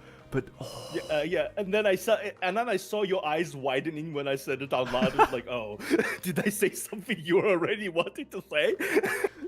Yep, that is exactly it. 1.5 months ago. Okay. You weren't even on YouTube. I was not even on YouTube at that point. I had some videos here, obviously, but I was not on YouTube. This is getting like a little bit creepy at this point. We're getting too much in common here. What the hell? I mean, it's such a beautiful thing too, but like it's both really weird, but also really cool because effectively that means we enjoy the same things, and if we enjoy the same things, finding a collab will be so easy. Oh god. Have you ever wanted to collab with yourself? Now you can. Yep, just cloning yourself to collab with each other. Brightest idea ever. Yeah. So dude, wanna collab Friday? Yeah, dude. Yeah, hell yeah, dude. Talking to himself. Well, we need to set this up. We need to talk about this because like there's a lot of intricacy about this, and I kind of talk about. I genuinely don't remember if I ever had that experience like that, where it's just like I talk to someone and they continue talking my thoughts from that point onwards, and then I can easily pick up the thought that they were talking about. We're literally finishing each other's sentences. Yes. It is. Literally finishing each other's sentences. I noticed this just 5 minutes ago. You talk, and I flawlessly continue your thoughts after that. Fuck. All right, this is okay. I need to think of. Amazing. All right, let's counteract this entire clone thing because I feel like at some point we're gonna get closer and closer with our bodies and we're gonna start to merge into each other. Yeah. All right, don't worry. We might just fuse eventually. Let's not let that happen. Yeah, let's not happen. Yeah. Unless it's a fusion dance and it's a temporary thing, then don't let that happen. Like a fusion of me. Oh. A fusion of me and you, as in aesthetically, and that would be weird. That would be that would be weird. It would be weird, but also I would honestly pay an artist to draw that, just out of curiosity. Just put me and you together and just go out, try to merge the two together. Yeah, I actually saw a video of Vtubers basically making short animations of two random characters fusing together in like think broken telephone game, that kind of thing where you draw frames. Yeah. Oh yeah, talking about that, do you draw? Cover dissonance here. I have a tablet. I'm on and off trying to learn how to draw, but I do not draw yet. Okay, maybe. Okay, you know what? this is still very similar to me, but I will say this is the furthest one we have gotten yet. Since since I am you from the past. I haven't learned to draw yet. I also have a tablet that I bought a month ago to do some of the works I have to do, but I've never learned how to draw before. Oh, I did learn how to draw before back. This is not a stupid story. The only time I learned to draw is to learn to sketch, and it was because that one scene from Your Name, where Taki drew the drew the village in his memory, and I was like, that is so cool. I want to draw that so much. So I found a notebook from my high school, and I just drew on it, and I forgot that page is supposed to be where you do the next assignment tomorrow. So I'm missing that page since it's like date and there's already been dated out. So literally I just said, I just written on the bottom line here, just said I don't have space anymore, period. And it's handed in. Yeah, makes sense. I failed that, of course. I failed that homework, but at least the teacher approved of that messages, I guess. Yeah. But yeah, I don't probably never learn how to draw myself, I guess. I feel like it's one of those things that there's a process of your own kind of trial and error kind of thing, because you can learn the techniques, sure. Yeah. But you will never probably get better until you like try it. Yeah, absolutely pay full attention to it. Plot twist is just Nious talking to himself in accent. This entire time it's just me talking to myself. You just literally run between the two microphones. You mute one microphone, speak into one, then mute another microphone and speak into another. just two of them. Oh. Yeah, you even had the dedication to commit to commission a model like a year ago just for this moment. Before I even debut, it was just like I already had this bit. You just started setting it up, so like it's believable that you actually have a collab partner, and it's not just you from this whole conspiracy now. Maybe that is my true accent. You never know. You never know if I actually. You never know if I actually speaks other languages. I only spoken a little bit of Chinese and a little bit of English on stream. You never know. Never know. Oh yeah, talking about the languages. So aside from English, what other languages do you speak? I know overall. Obviously, I know my own language is Russian. And I know English, and I'm learning Japanese right now. So. We need to stop. We need to stop here. We need to. So aside from the fact that we both learn our own languages, of course, which is for me is what I chose was Chinese, Mandarin Chinese, and yours is Russian. Mandarin. I'm also learning Japanese, so we need to kind of stop here and talk about this. Really quick, this is not healthy. Honestly, Japanese studying stream when? No kidding. One of my classes for next semester, I'm having a summer vacation right now. So next semester for me, one of the classes I've picked is actually Japanese. So we may be able to do our homework together. That'd be awesome. Honestly, we can practice anyway. Like if we want to just chat casually outside of everything, we can share like tips and shit about like a language and stuff. If we're both learning the language. But yeah, god damn, this is getting too. Currently, I am going to be doing something really interesting. Is that I'm going to be after I caught up to Limbo's company, which should happen within like 2 or 3 weeks because I already finished 2 chapters out of 4 current. And I need to finish 3rd chapter and 4th chapter, which usually takes me, finishing 1 chapter usually takes me 1 stream, and then finishing the dungeon, another stream, right? Damn, jeez, okay, right? So that's basically like 3-4 weeks, I guess, Holy like a month, basically. I'm going to be doing a thing where I'm going to take a Japanese-only game. Heaven Burns Red. And I'm going to play it on stream. You know what? Before I completely learn how to at least read the things, since, well, I could kind of cheat it because I know Mandarin, but I do somewhat understand. You can. Hiragana and katakana, so yeah. Yeah, but like, if you really need help, Kroko can help you. Kroko is fully fluent in Japanese. That I know. Yeah, like genuinely speaking, I feel like I want to try and push myself in the language because I have become lazy. Frankly, there is a lot of things that I didn't do that I did with English. And I feel like I need to push myself a little more. Am I literally speaking your thoughts again? What you think? Am I literally speaking your thoughts again? Starting from the lazy part, everything hits. Yeah. It's just like I've become a bit lazy. I've become. I know I'm not doing nearly as much as I did with English language since I don't know. I think I've become kind of complacent a little bit. So I need to up my game. Yeah. Oh god. We need to stop and kind of stop. We need to kind of stop here and make out. No, that's not what I thought. Okay. Chat. Chat. Not the time yet. Yeah. After stream. Not. What the fuck? Did you just say not after stream? After stream. I'm in danger. Why did I have the same meme in my brain?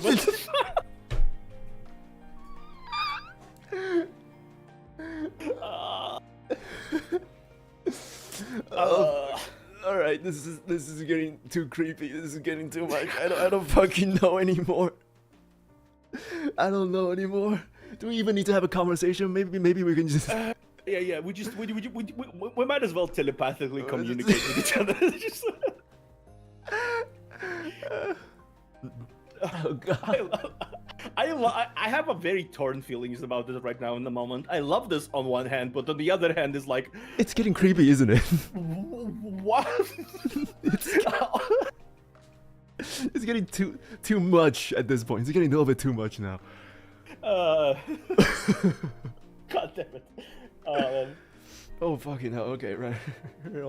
I do like this stuff. I like this stuff. Like objectively, it's so hard to find a person you vibe with so hard, like especially within the sea of creators that exists there, and you sit there and be like, so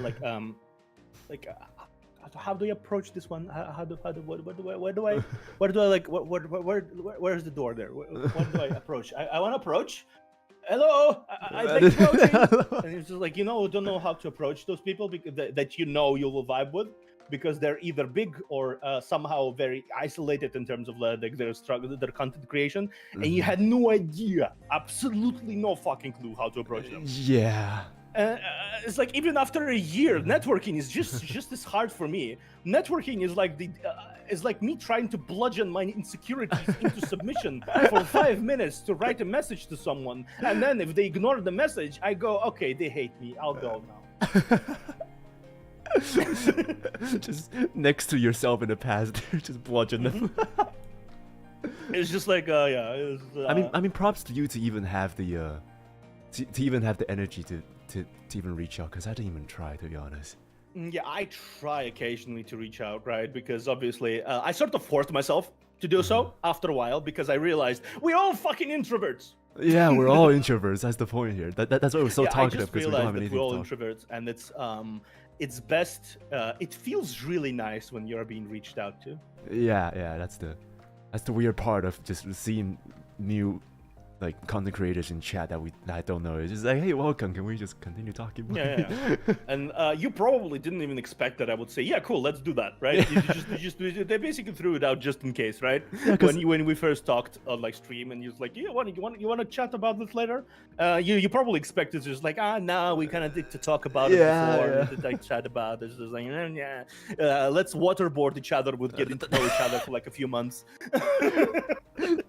And probably never even get to it, because we were both ADHD away from completely. I don't know. Maybe I do need to reach out more for this, because wow, what a freaking experience this really is. God, yeah, it's sometimes after a year, I just understood it after half a year, more maybe more of being that if I'm not reaching out, nobody will.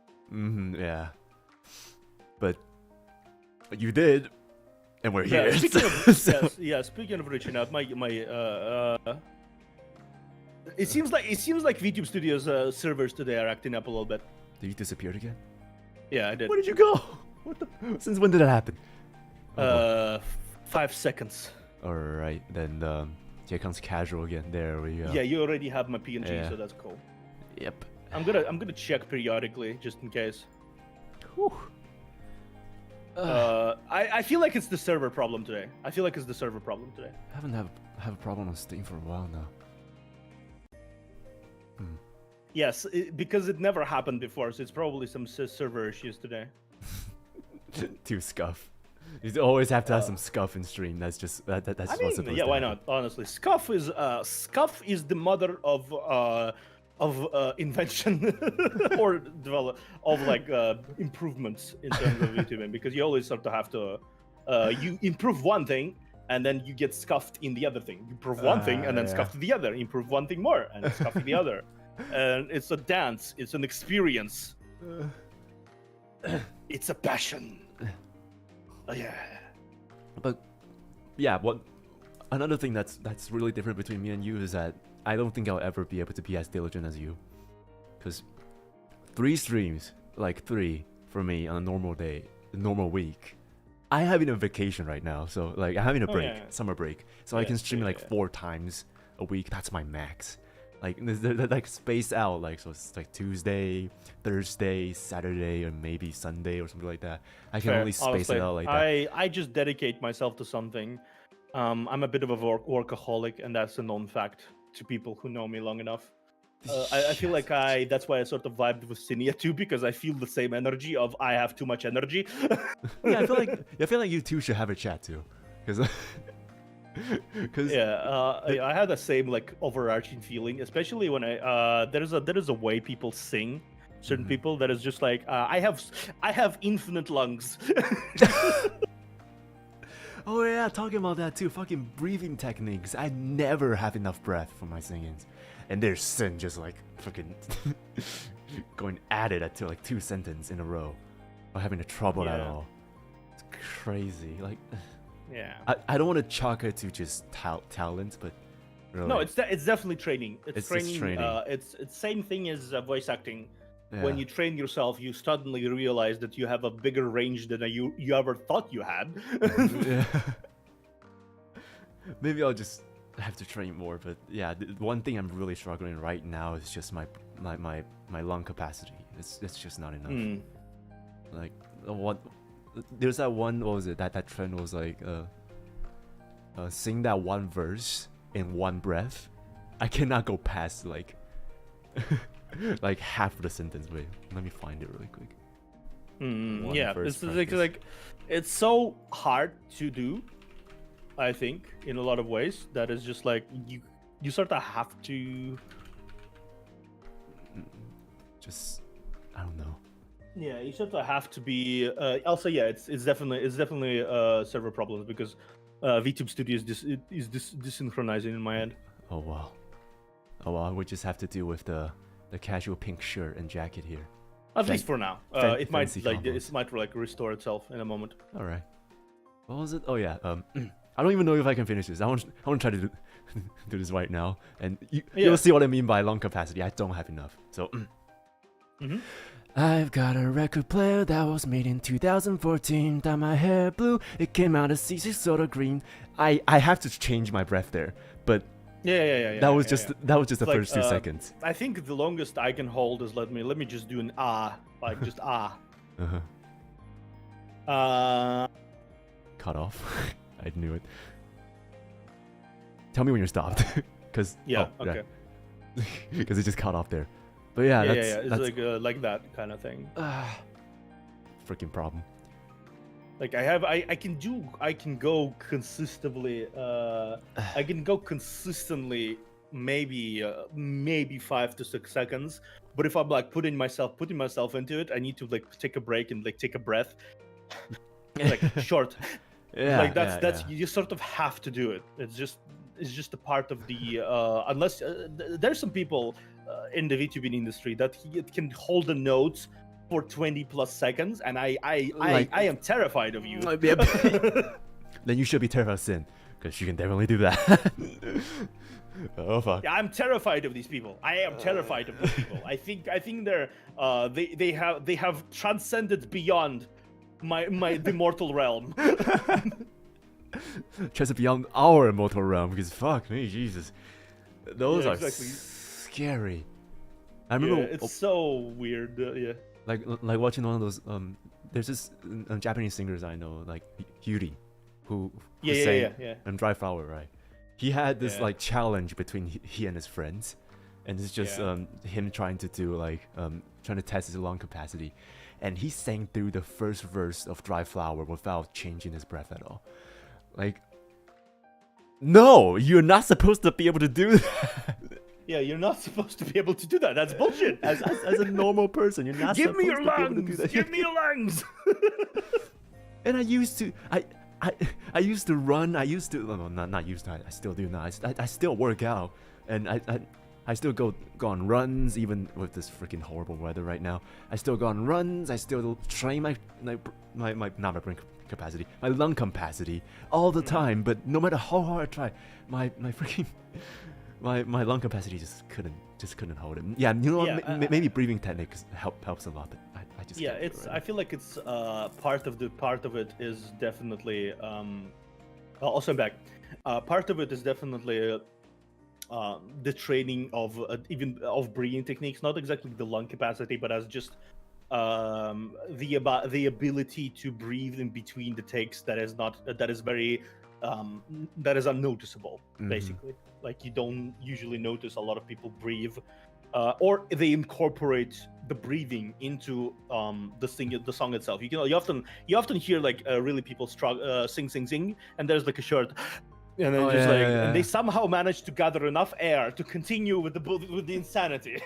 that I know, but because of voice acting things, like you're supposed to have this ends voice of just you letting go of that breath, and then like sip up another one while you're letting go of it. I know how to do that, but there's no fucking way. There's two of me right now. You make vanish. Okay. You need to vanish my PNG in the background. All right, too powerful.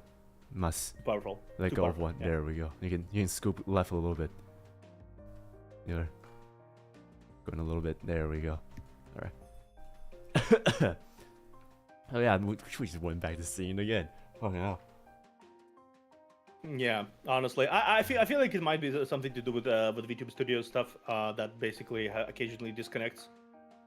They still kind of work it out with stuff, but it's still like it's short breaks. It's not like it's nothing too bad. It's like what 2 minutes basically that it needed to reconnect. That is weird. I mean, it never happened to me before, but still, maybe it's something to do with the server.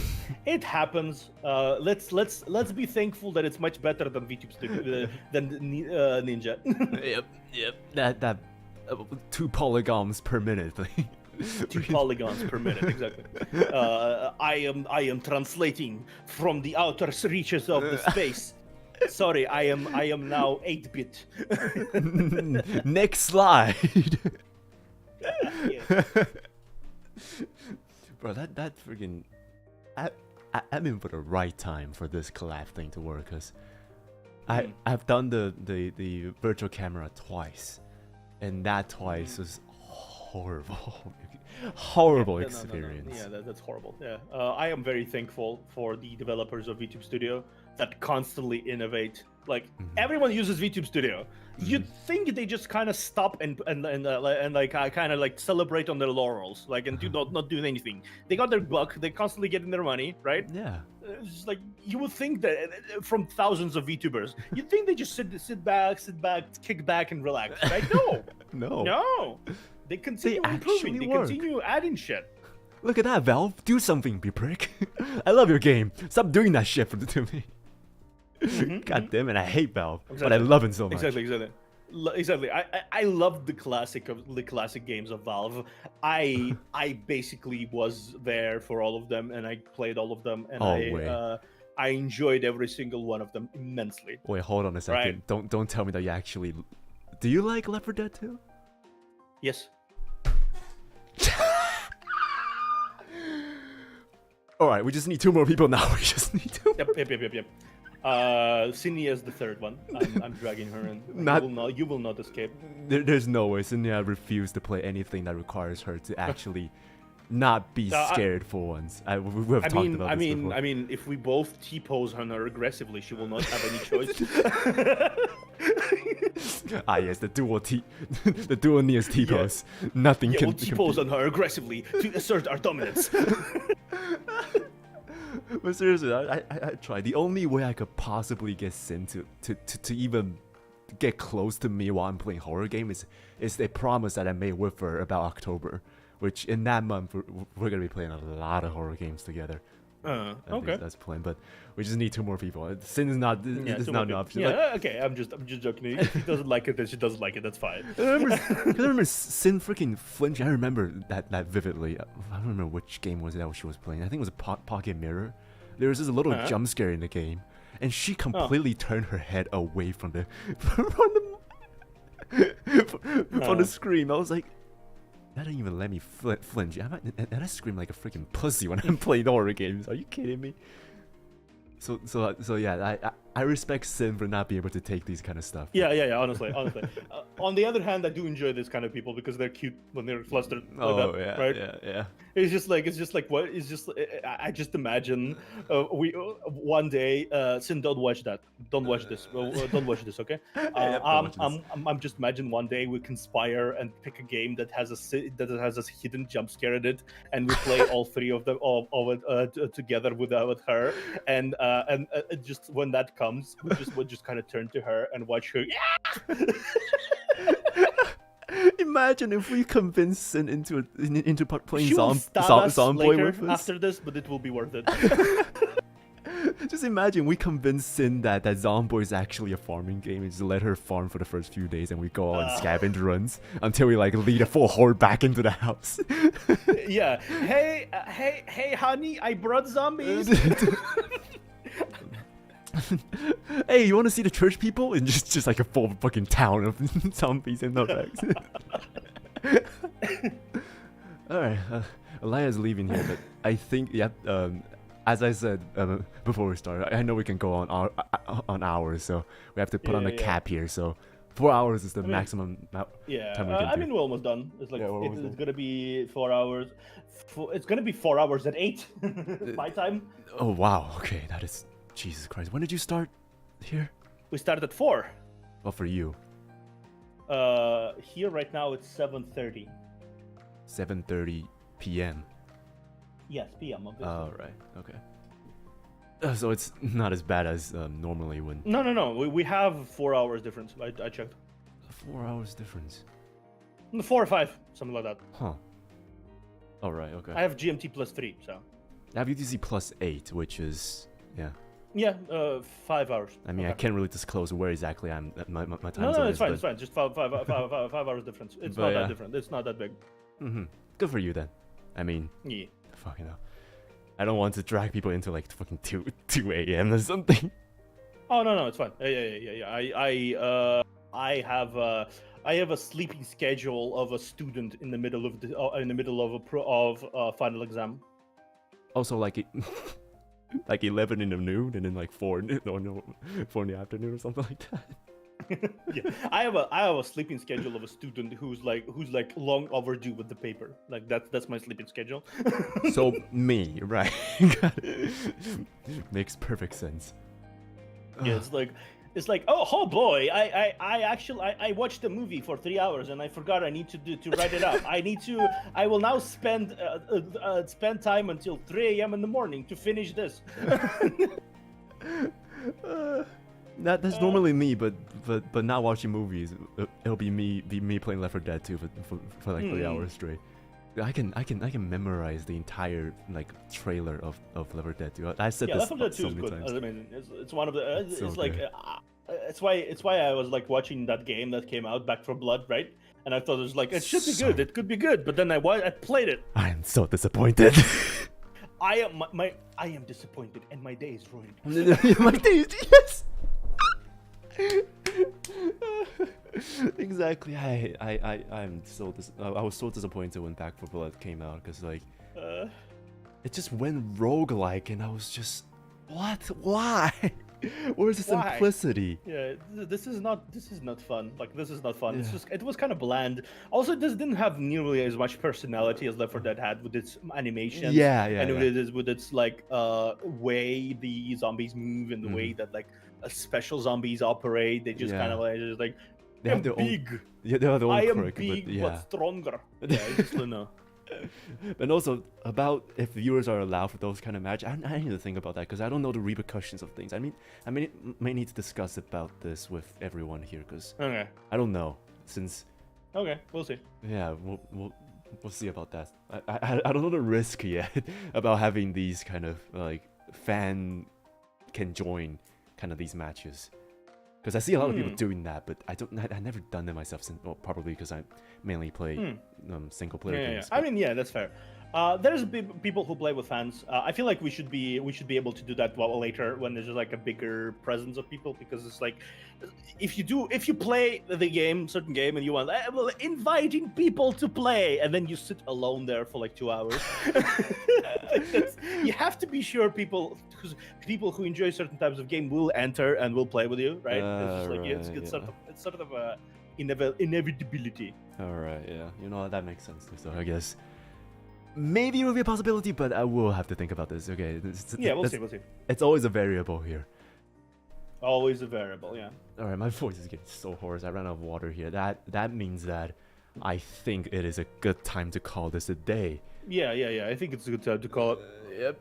It's just below 4 hours, and I also need to manage my time here since my previous streams are freaking long as shit. I will take a pause. I will just enjoy myself a little bit. I just stuff like that. Yeah. So like wait, should we just? He was already. No, I disconnected again. God damn it! I was like, okay, see ya, bye. No, I disconnected again. Sorry.